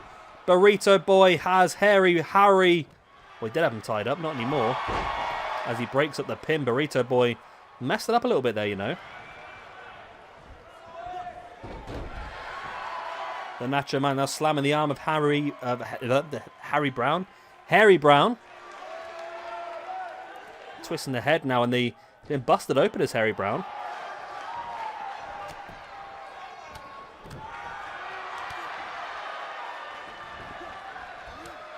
Harry Brown dumping the Nacho Man to the outside. But he holds on. And he tries to go and help his tag team partner, Harry work over Burrito Boy. All 4 men back up on their feet for the first time in some time. I can undo that now, can't I? There we go. Boom. Harry Express doing a lot better than I expected here of them.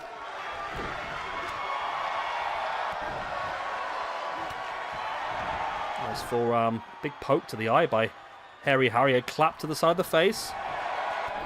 If the Harry Express pull this off, that'd be insane.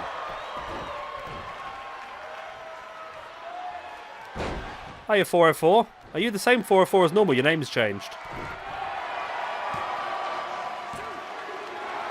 Oh. Harry Brown almost had it.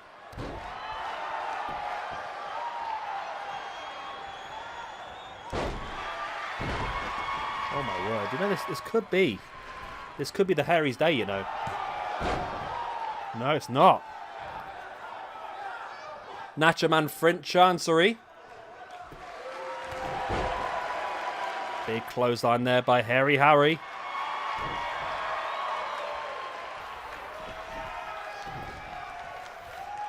Nacho Man with a Russian leg sweep. Harry Brown with the pin. His feet were on the ropes. Referee didn't see it, but the Nacho Man was there to break it up anyway. The Nacho Man.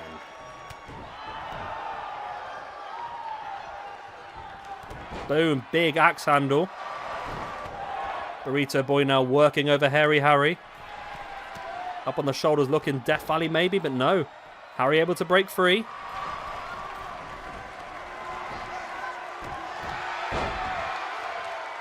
Wow, sounds a bit crazy, that. It's not coming anywhere near you, is it? I'd be avoiding that. I'd be avoiding it like a hurricane. The Harry's going to have this, you know. Oh my god. Oh my god. Well, that's a great start, isn't it? That's a great start. The very first match we try and put somebody over, and it's backfired and gone the other way. The Nacho Man and Burrito Boy both suffering losses. The Harry Express get their first win, and El Paso drop into the minuses. What is going on here?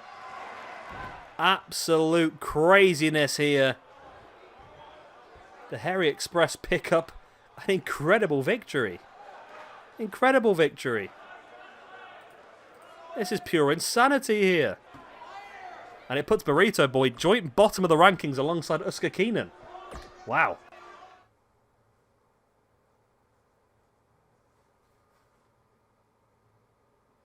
Yeah, he had an invisible partner, I suppose. That does help.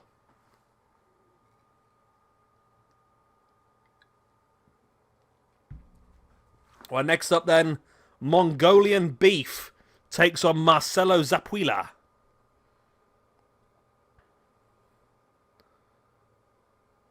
I don't know how you do that. Is there like a website or something that you can keep track of it on?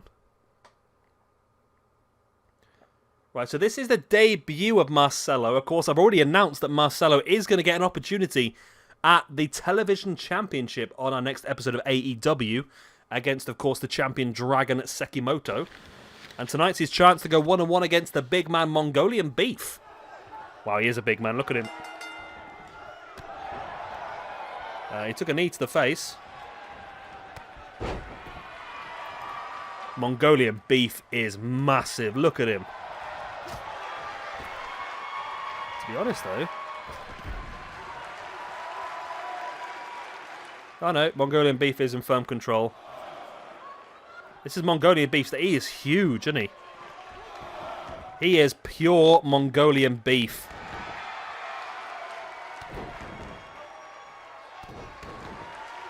But Marco Zapuila doing a lot better here than I expected as well. Are we going to get another jobber get a win here tonight? Maybe not. Big belly to belly there by Mongolian Beef. Sending Zapuila into the corner, crushes him. Yeah, Lucha, the TV title will be defended on every episode of our normal SWE show. This is dark, so it's not be defended on this one, but it'll be defended on every like normal episode of SWE. So not on pay-per-views really, just normal SWE. So Dragon Sekimoto won it in a fatal 4-way elimination on episode 1. All 4 people in that match were completely picked by random. It was Burrito Boy versus Dragon Yamamoto versus... It's Sekimoto, isn't it? Was it Yamamoto? I thought it was Sekimoto. Have I get my people mixed up now? It is Yamamoto, okay. So yeah. Dragon Yamamoto versus the Pink Ram versus Ron Buster. It was Yamamoto who came out on top. Yeah, Giant versus Giant. The Cruiserweight Championship was won by Rose Pegasus. Bit of a surprising one, but he managed to pull it out. Mongolian Beef flattens Zapuila. I'll be uploading it as an individual tournament in the next week or so anyway, 404, if you need to watch it. Yeah, you're right, Equalize. That's a good shout, actually. There are a lot of people that look like they should be like washing their hair in a stream. Just like here, Mongolian Beef, who's perfectly... He's been working Mongolian Beef because he knows exactly where the hard cam is to lock that submission in. And Mongolian Beef does pick up the victory over Marco Polo. Where's his... Marcelo even. So Marcelo's going into a television championship match on the next episode.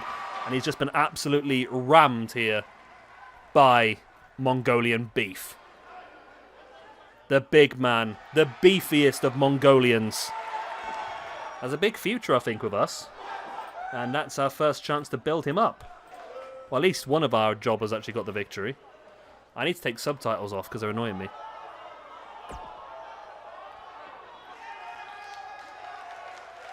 Beef versus Ghost. Well, Ghost is in the main event tonight. We'll have to see how he works up. Oh, Ghost. Right, so the Mega Maniacs. We have got Virago and the Macho Gal Brandy Savage. Virago, by the way, is Latin for a female warrior. I thought that was quite clever. Yeah, Virago and Brandy Savage versus Lehamañas Reyes. Or, if you don't speak Spanish, the Reyes sisters. Again, it should be a jobber, to be honest.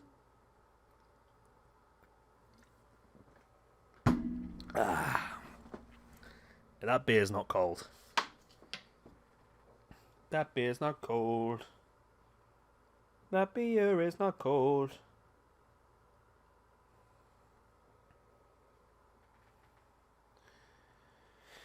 So, the Hairy Express disappointed me, but I suppose with the Hairy Express, that means now that they've leveled themselves up a little bit, we need to give more opportunities, and I suppose eventually they'll end up suffering, won't they, I suppose? Wow, I've just seen how big or how small. No, Brandy Savage is tiny. Virago, I've got her name now. Virago is huge.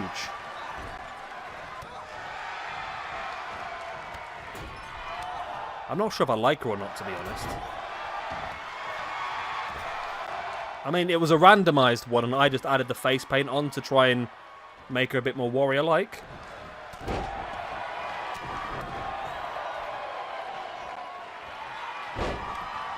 And the Reyes sisters look pretty cool, don't they, really? The Reyes sisters, it's Ray Reyes in the white and Monica Reyes in the yellow. The macho girl, Brandy Savage, is on the left in the red and blue. And in the black and pink, it is Virago. Like I say, we'll move a lot of these people around. If we don't like anybody, we can always move them on.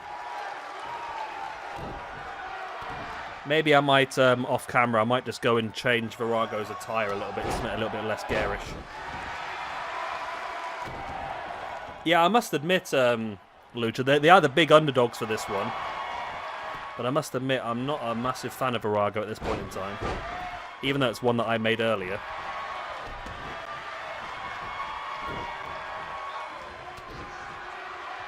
Nice vertical suplex by Virago. Brandy Savage dumping Monica Reyes to the outside. I mean, we've seen that it can happen. I mean, the Macho Man and... the Nacho Man, sorry. And Burrito Boy should have won that match tonight earlier on very easily. Virago raining down the rights and lefts. Look at the strength there. Striking Ray Reyes in the side of the face. Brings her back up to her feet now. Talking of strength. Gorilla press into Simone. And there's a gorilla press once again. Drops her. Virago looking super strong. There's the pin, but Monica Reyes is there to break it up. The Nacho Man and the Macho Gal.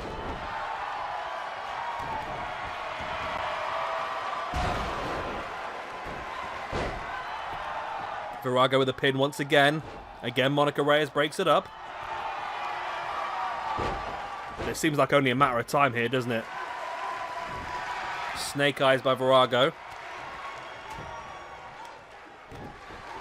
Rolling Monica Reyes over, slamming the knee into the mat. And now Brandy Savage up on the top, stalking Ray Reyes. Hits the double axe handle.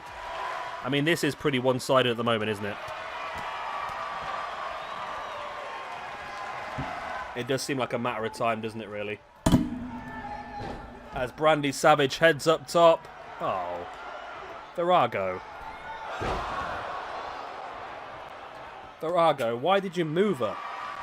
Why did you move her? She was about to get elbowed by Brandy Savage. It's one thing they need to fix on 2K22 as well, is a bit more intelligence when it comes to tag team partners.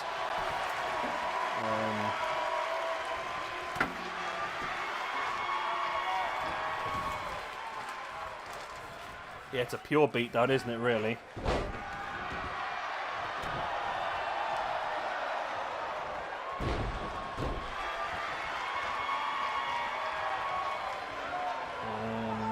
So I'm just writing some notes for stuff that I need to do. Okay, there we go. Only a 2 count.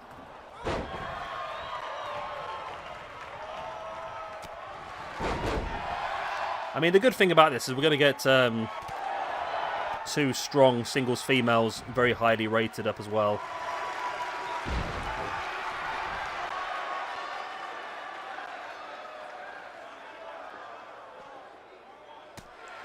Big elbow to the back of the head by Monica Reyes. Missed, and a nice forearm.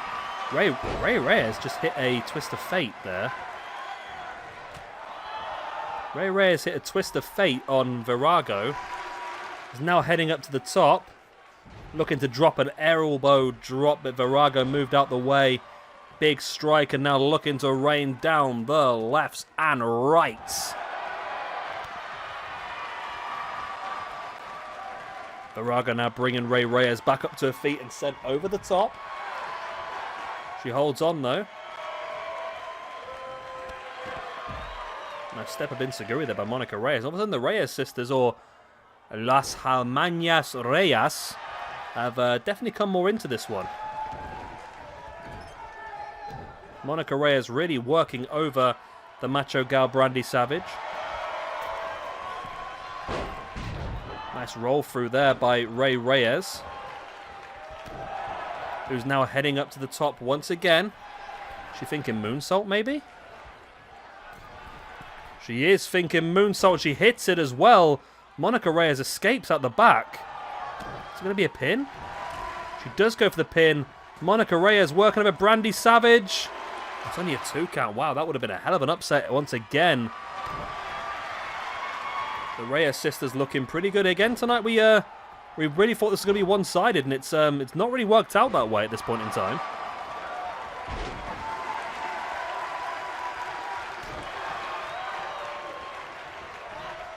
Nice reverse twist of fate there by Monica Reyes. Sorry, Ray Reyes, shall I say. Monica Reyes now with a neck breaker. Ray Reyes once again looking moonsault. Got the knees up though. Virago got the knees up. And this could be the opportunity they needed to turn this around. Running power slam by Virago. Brings Reyes back up, but Reyes catching her. Neck first across the top. There's the big elbow though by Brandy Savage. And Ray Reyes is there to break up the pin. Brandy taking Ray out.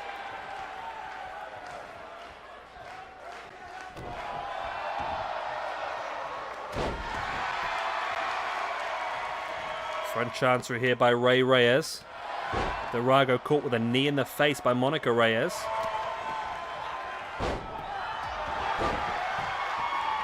Virago sending Monica over the top. Monica fighting back. It's definitely getting more even as this match went on. It was very one-sided early on.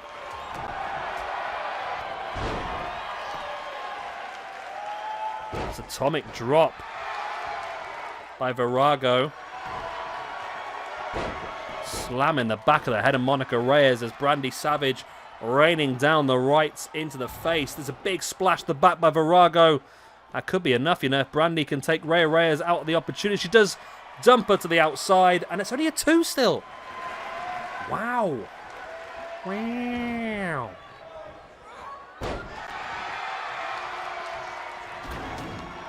This is insanity. No jobs at all tonight so far.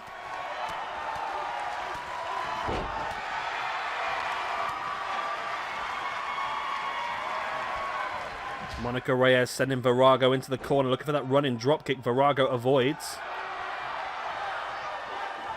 Now into the Russian leg sweep as Ray Reyes working over Brandy Savage on the outside. Brandy's tiny, isn't she? She can barely see over the top rope.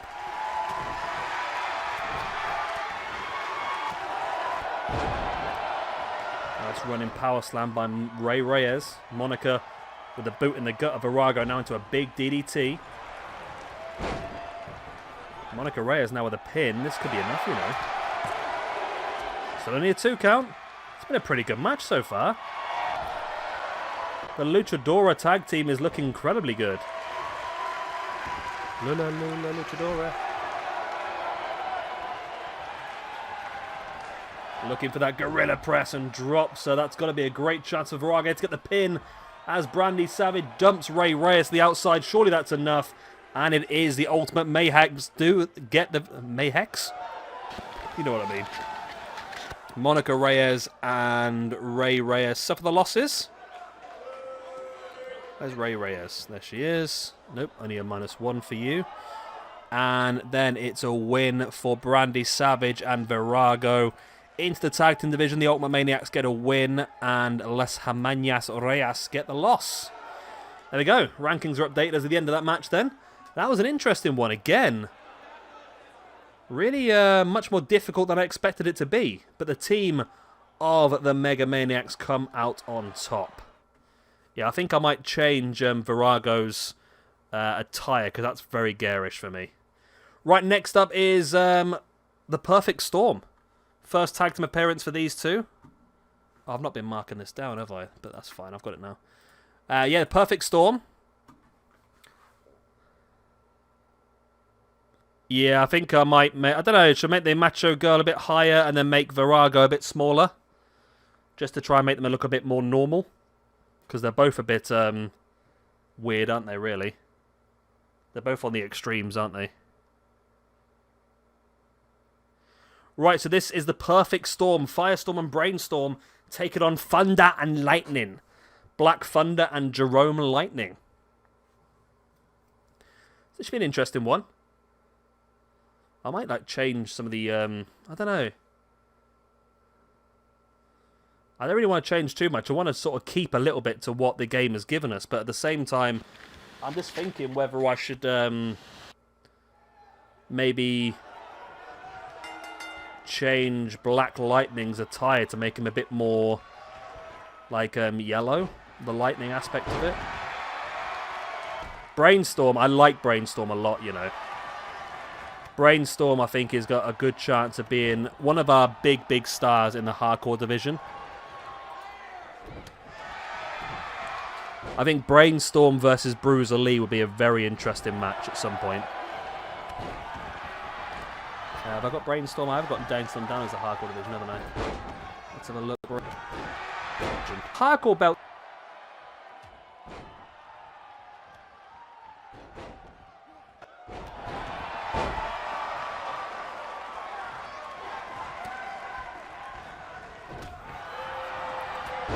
So yeah, this is the first opportunity for the Perfect Storm to team up.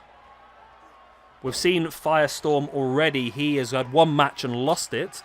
I can't remember what that was in. Was that in the Hardcore Championship Tournament, I think? I think it was the Hardcore Championship Tournament. So disappointing for him. And then, of course, we ended up adding Brainstorm into the roster yesterday, and the Perfect Storm was hatched. I do like Brainstorm. He's got that proper wrestler, like bulky, like indie guy look about him. Nice knees right in the face. Of course, Black Thunder's already been in action tonight. We had him as part of our Cruiserweight Championship tournament. Unsuccessful, of course.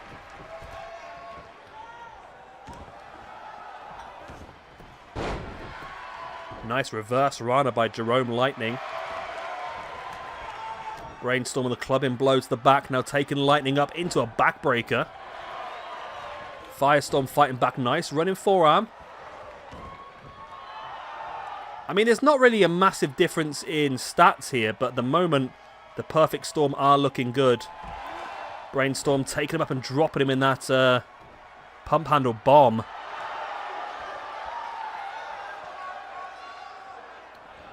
Now wrenching back at the neck in that camel clutch style submission.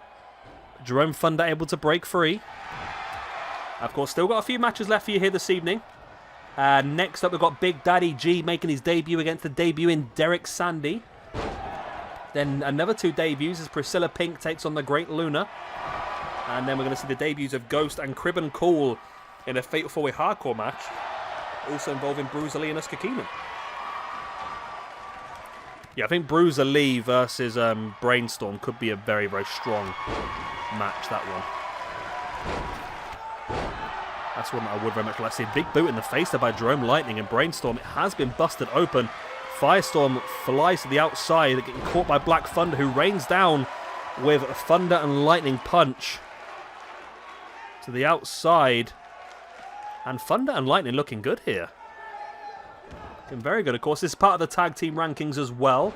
At the moment, Perfect Storm, this is going to be their first match. Thunder and Lightning currently sat on 0 rankings as well, with 1 win and 1 loss. opportunity here, though.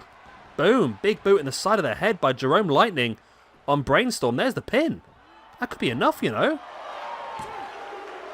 Oh, it's only a 2. Only a 2.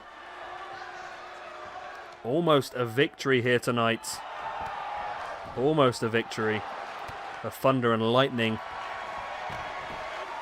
As Brainstorm now with a pin on Jerome Lightning, and they got it. I wasn't even paying attention. I don't even know what won that match, but I'm not going to complain because that is a great win for them. And that moves Thunder and Lightning higher. Not Thunder and Lightning. That moves the Perfect Storm higher up the rankings. Brainstorm gets himself a debut victory. Black Thunder with a loss. And Jerome Lightning with a loss as well. There we go. Jay will be happy with the victory. Jay has become a Perfect Storm fan. And that does actually put Perfect Storm joint second in the rankings now alongside Magenta Wool.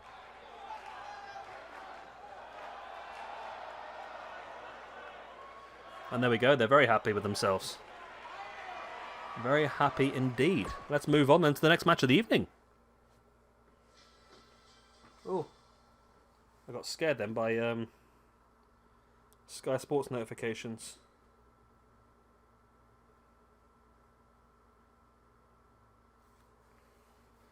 Right, so Big Daddy G. What's up, darling? Where are you? I can hear you, but I can't see you. There you are.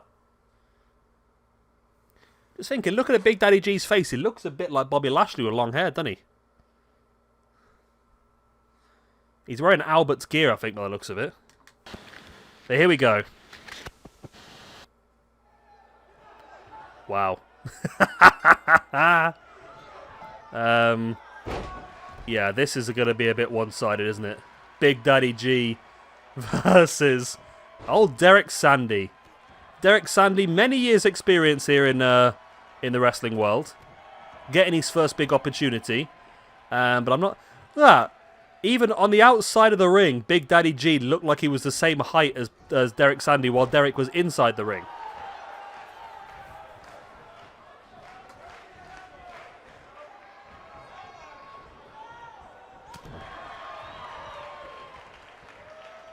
Derek now dropping Big Daddy G neck first.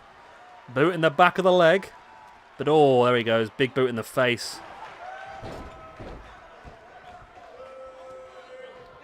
Derek now brings Big Daddy G back up. And Derek looking good. Well, no, he was. Not anymore. Big clothesline by Big Daddy G. Dropping the leg drop as well. Like I said, Big Daddy G is going to be one of our main guys in this universe, I think. As he takes Derek Sandy up on the shoulders. Oh my god, look at that flapjack. Derek got a nosebleed, he was so high up then. Over the top cutter.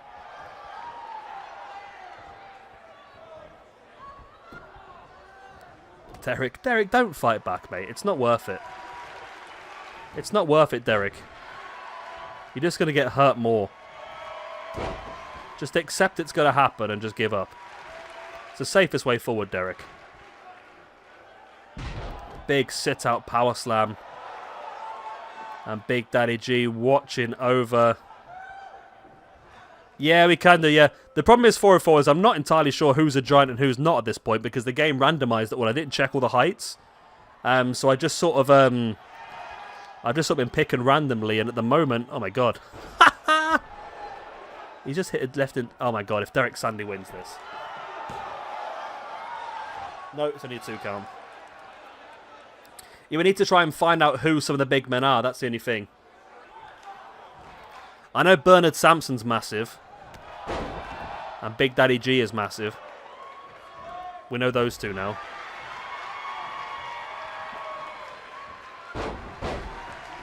Big Daddy G working over Derek Sandy. Look at the size difference. Big Daddy G's head is the same size as Derek Sandy's torso.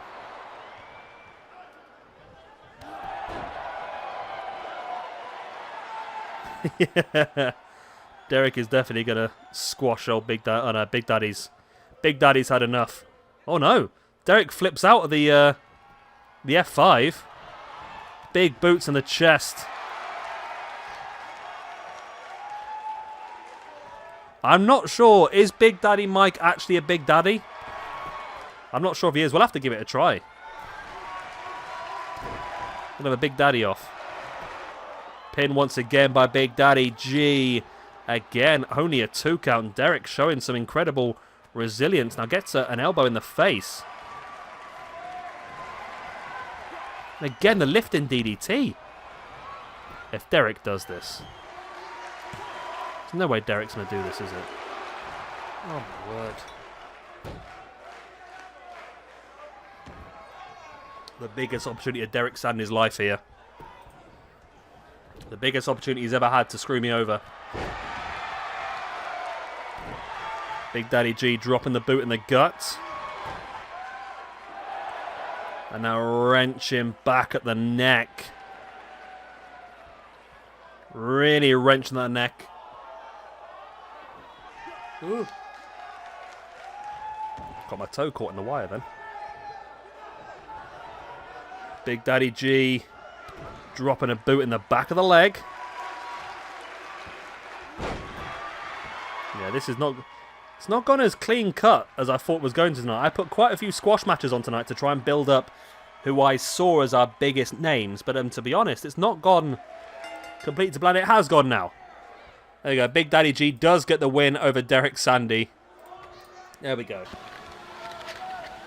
So at least 2 of the ones we put down, Big Daddy G and Mongolian Beef both got the wins. Burrito Boy and that didn't quite get the wins we hoped, but there we go. And it was a pretty one-sided match in the end for Big Daddy G, who's now building some momentum up. He's going to get stronger and stronger, and I really feel like he's going to be someone we're going to see fight in the future for the SWE Championship. Right, let's move on. We've got one more match before our main event, and that is going to be women's action. We're going to see the debut of the Great Luna as she takes on Priscilla Pink. Great Luna.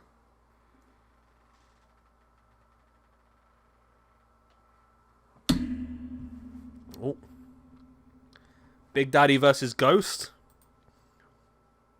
Be careful what you wish for, Ghost. Be careful what you wish for. It could come back to cautious. Oh, by the way, I've added an extra person to a tag team.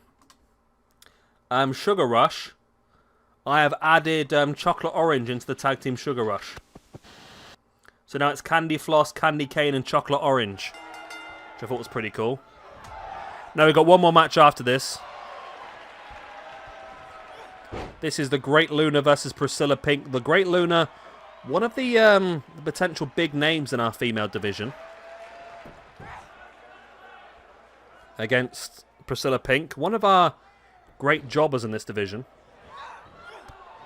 Well, Ghost has called out Big Daddy G. He might live to regret that. Couple of big right hands by Luna. Taking Priscilla up into that front slam. Trying to work over the legs. Remember, Luna does have that Mutalok finisher.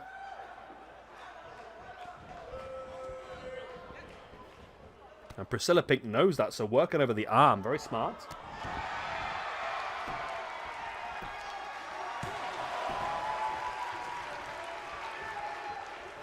You want to go for it? If you want to go for it, we'll go for it. What have we got? What can we move around in the next show? I had Beanie Ward versus Big Daddy Mike in the main event in the next show. I'll tell you what, let's change it. Beanie Ward versus Big Daddy Mike is out. The next show is now Big Daddy G versus Ghost in the main event. And we're going to have a promo earlier in the night where Ghost calls out Big Daddy G. There we go, that's in place for the next show. I don't know if we'll get a chance to that tonight. That might be on tomorrow's stream, but that is that's penciled in for the next show.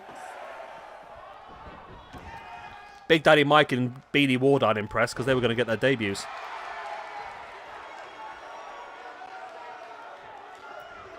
Great Luna now taking Priscilla Pink up on the shoulders. Dropping a boot right in the side of the head.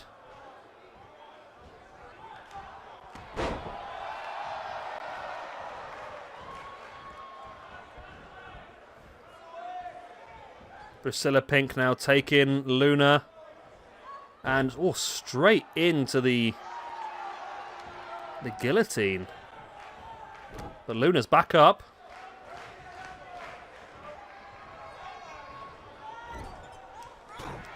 Stabbing the face of Priscilla Pink into the mat. I mean, should we change the attire of Luna as well? I'm just thinking whether she might suit better a black and white attire. And then make their face paint black and white as well.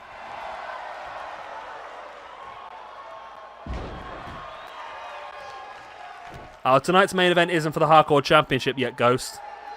Tonight's main event is just a hardcore match. Just to see how everyone plays out. We've got quite a few debutantes over the next couple of episodes. If you do well, the Hardcore Championship is definitely in the future. I'm thinking maybe I've got a Fatal 4-Way on tonight's main event, a Fatal 4-Way hardcore match on SWE. I'm thinking maybe the two winners of those Fatal 4-Ways can go on to face off against Blue Thunder in a triple threat on the next episode of Dark to fight for the Hardcore Championship. Yeah, it's just that blue and red's quite bright, isn't it? Right, Luna, black and white. Yeah. Because I'm thinking we've randomized a lot of these people, but I feel like it would be better to, as we've randomized them, the ones we do like and the ones we want to keep more of, we can sort of change the attires a little bit to make them a bit more desirable. As Priscilla Pink taking down Luna. Wow. Kick out.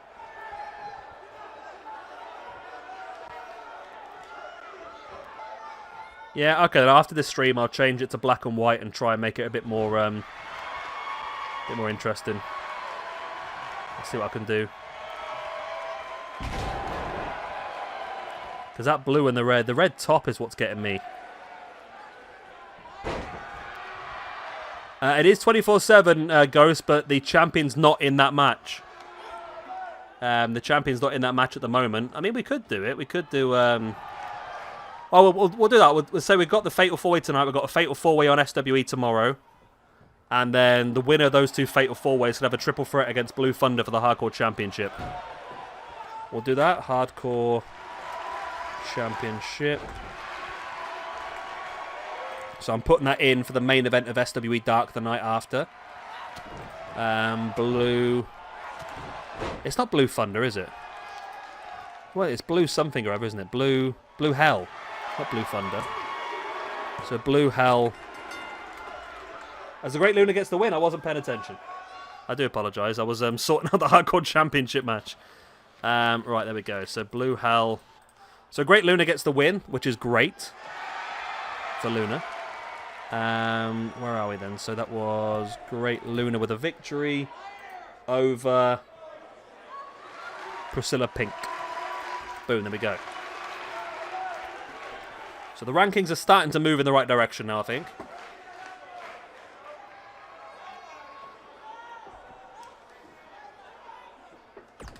There we go. It's time for the main event then. Yeah, I'll remove the subtitles after this show as well.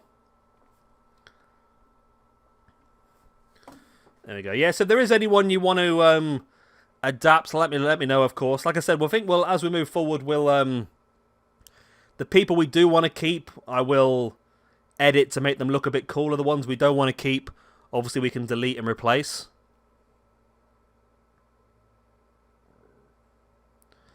So this is Extreme Rules Fatal 4-Way Elimination. Debuts for Ghost and Crib and Cool. Uska Keenan, of course, on the right, and Brody...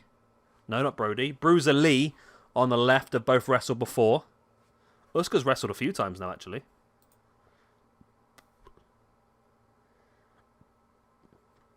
It's time to go then. Let's see how it goes.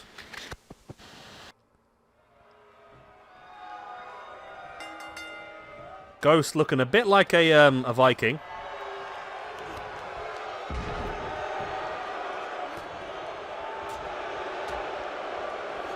So I feel like the winner is going to be either Ghost or Bruiser Lee in this one. Those are the two that I feel like are going to be the best two in this match. Of course, remember, it's 1 ranking point for each elimination. So there's 3 ranking points up for grabs here tonight. If you eliminate all 3 opponents.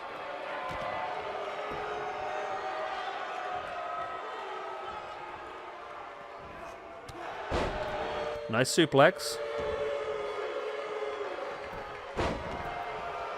It's a trip though. I mean, Ghost has gone over the most difficult. He's gone after the most difficult person to match for him, really. Oh, this might be beneficial for Ghost actually. Crib and Cool has gone after Bruiser Lee, and Ghost is now going to end up fighting against Oscar Keenan. That might be the best thing for Ghost, to be honest. Nice jumping neck breaker by Oscar Keenan.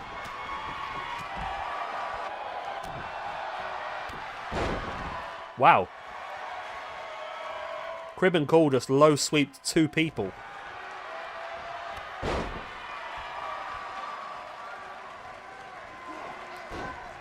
Oscar Keenan, big strike right into the face of Crib and Cool as Bruiser Lee dropping the backbreaker. Ghost re-enters the ring. Gets caught by Crib and Cool though. It dumps Ghost over the top. Ghost fighting back, big strike. So of course when we moved Ghost's stats around, what we did do is we kept him big and strong, but we slowed him down a little bit. So strength is going to be his strong point, and speed might get him a little bit. Let's say a win in this match gets you into the Hardcore Championship match in, well, our next episode of Dark.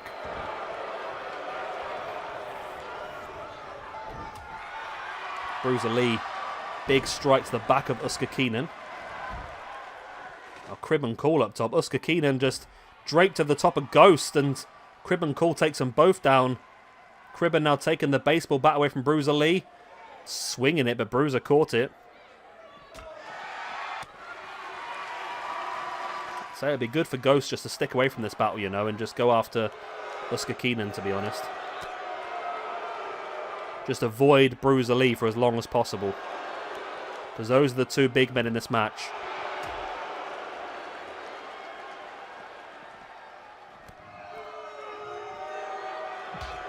Big slam in the face there of Oscar Keenan into the apron. Oh! Bruiser Lee, baseball bat struck straight over the back of the head of Ghost. Oscar Keenan out underneath the ring, looking for a little bit of hardware, not able to find anything. Again, Ghost needs to avoid Bruiser Lee for as long as he can, because those are the 2 strongest men in this match. But if Ghost can take Bruiser Lee out, as he hits, oh, nice. Using his body weight to crush the larynx Bruiser Lee across that middle rope, and now looking Razor's Edge. I think he is. Takes him up. Razor's Edge by Ghost. Into the pin. This could be a massive elimination here. He's got it. Wow. Ghost has just taken out his biggest opponent in this match. This should be a walkover now, really. The 2 guys that are left are much lower rated than Ghost. He should walk this over.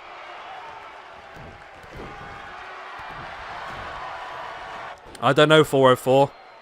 He lost a very simple tag team match here tonight against the Hairy Express. I don't know if he might have lost his opportunity there, you know.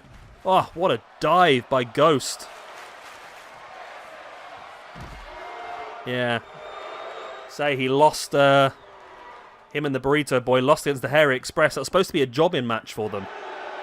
2 of the lowest rated on the game. And they lost.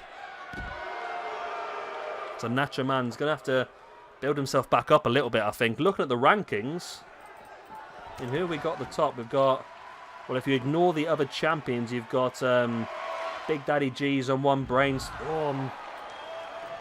Ghost is on +1 at the moment. Kirk Velasquez, Mongolian Beef, Purple Rain. I'm thinking maybe Mongolian Beef and Big Daddy G might be the big shouts in this one. Ghost now dropping into the pin on Caribbean Cool, trying to steal the elimination. Only a 2 count. He's got to get this now, Ghost, surely. Yeah, he's going to have to build himself back up a bit now, I think. I mean, looking at the highest rated guys in the roster, Big Daddy G, Beanie Ward, Leo Vegas, the champion. What are you doing? There's cats in my box of beers now. We've got Bernard Sampson, Naga's up there, Mongolian Beef, Tetsuya Okamura, we've not seen wrestle yet. Johnny Bad's an 86, Trevor Strong's an 86.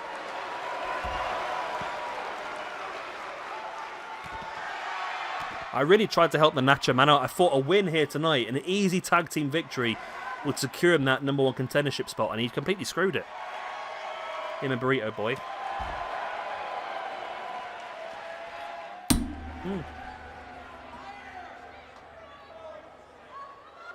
Ghost now. He's definitely in the driving seat here. He should win this one now. I mean, Uska Keenan's like 65 rated. Caribbean Cool's like 72, 73. A 72. Uska Keenan is 65. Ghost has got to have this. He's 81 rated. He's got to have this and potentially both eliminations as well, which would give him a massive, massive stat boost. He'd be very high up in the rankings and, of course, confirmed himself an opportunity at the Hardcore Championship in a couple of episodes' time. But he needs to pay attention. He gets caught with a super kick in the side of the head by Uska Keenan. Brutal. Sheer brutality. Ghost is back up. Strikes Uska Keenan with a forearm. Uska fights back with a forearm of his own, though. For the boot in the gut, Ghost sends it back. Big clothesline taking Uska down. Crib Cool now. Jawbreaker on Ghost. Drops him. No way. No way. Only a 2 count.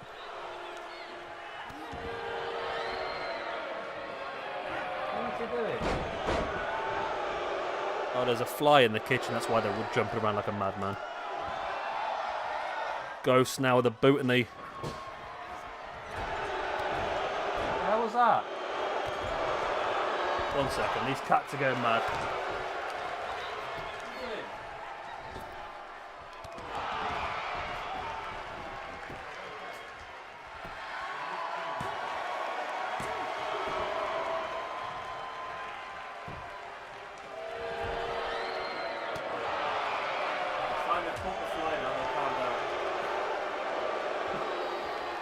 Yeah, they've caught it now. They'll calm down. Looking for Razor's Edge once again. Oh, Cribben. Why did you get involved in that, Cribben? Why did you get involved? Boot in the gut. Another one. Into a neck breaker. If Cribben pulls this off, that's going to be crazy. Ghost kicks out. Uska Keenan come right in the back of Ghost. Or Crib Cool, should I say, sorry, taking him down. Ghost with a boot in the face of Uska Keenan, who is bottom of the rankings at the moment on -2 alongside Black Thunder.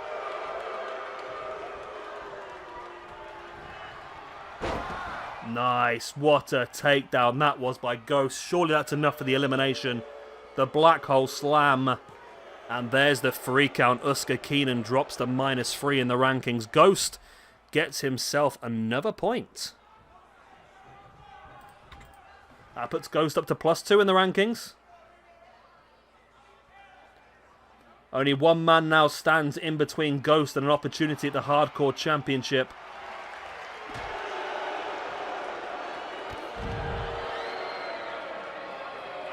Crib Cool now standing over the grounded Ghost.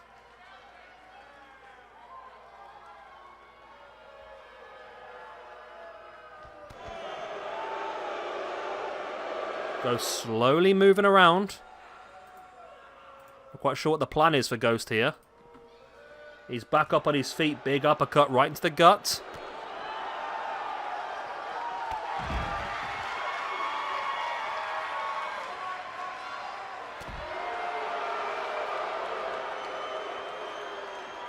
Cribben now bringing Ghost back up to a standing base. And Cribben's looked pretty good tonight. However, he's not really been involved in anything, has he? Well, he has, I mean, but he's not got any eliminations. Both eliminations have been by Ghost.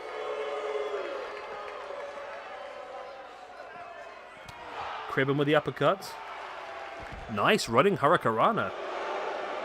Taking Ghost down.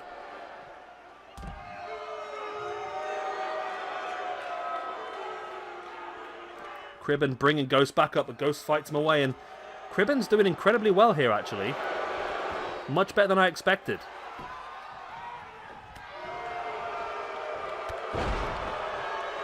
Wearing his Pineapple Pete shirt, of course. Cribben now wrenching back on the arm of Ghost.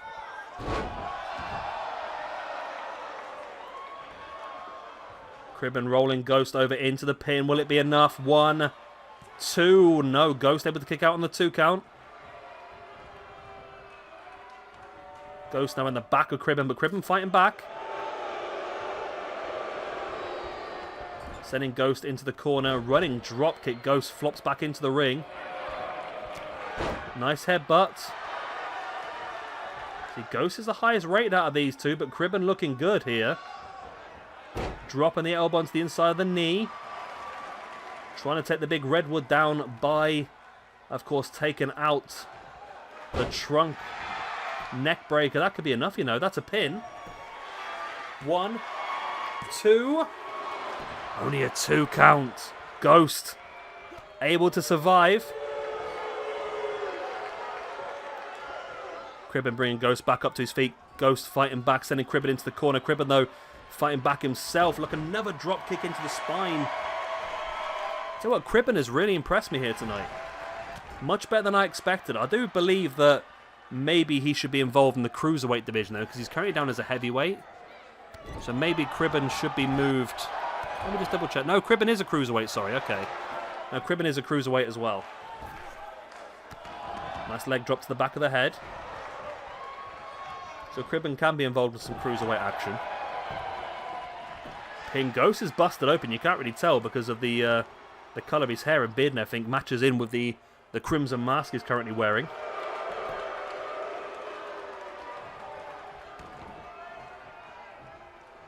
Cribben now, nice neck breaker.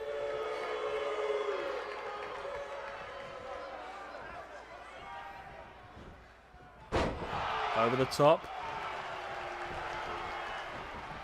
And Ghost is going up top. We could see something big here. It's high risk, but oh. Cribben jumps back up and Ghost tried a spinal tap. Cribben saw it coming, moved out the way. And that's why they call it high risk, ladies and gentlemen, because that was high risk and no reward at all. And it might have given Cribben Cool the opportunity he needs to come out on top of this one. Cribben heading up to the top. Big splash. Cribben might have just pulled this off, you know. Ghost might have lost the match for himself with that attempted dive. He has. Wow. Wow, wow, wow. Ghost cost himself the match here tonight. He will not be impressed with that at all. And Cribben Cool moves on to fight for the Hardcore Championship in our next episode of Dark. Ghost there showing his inexperience, I feel. He should have had this match won if he stayed on the ground. I think he would have done well, but he tried to go high risk and it backfired. Gave Cribben Cool the opening he needed to come out on top of this one.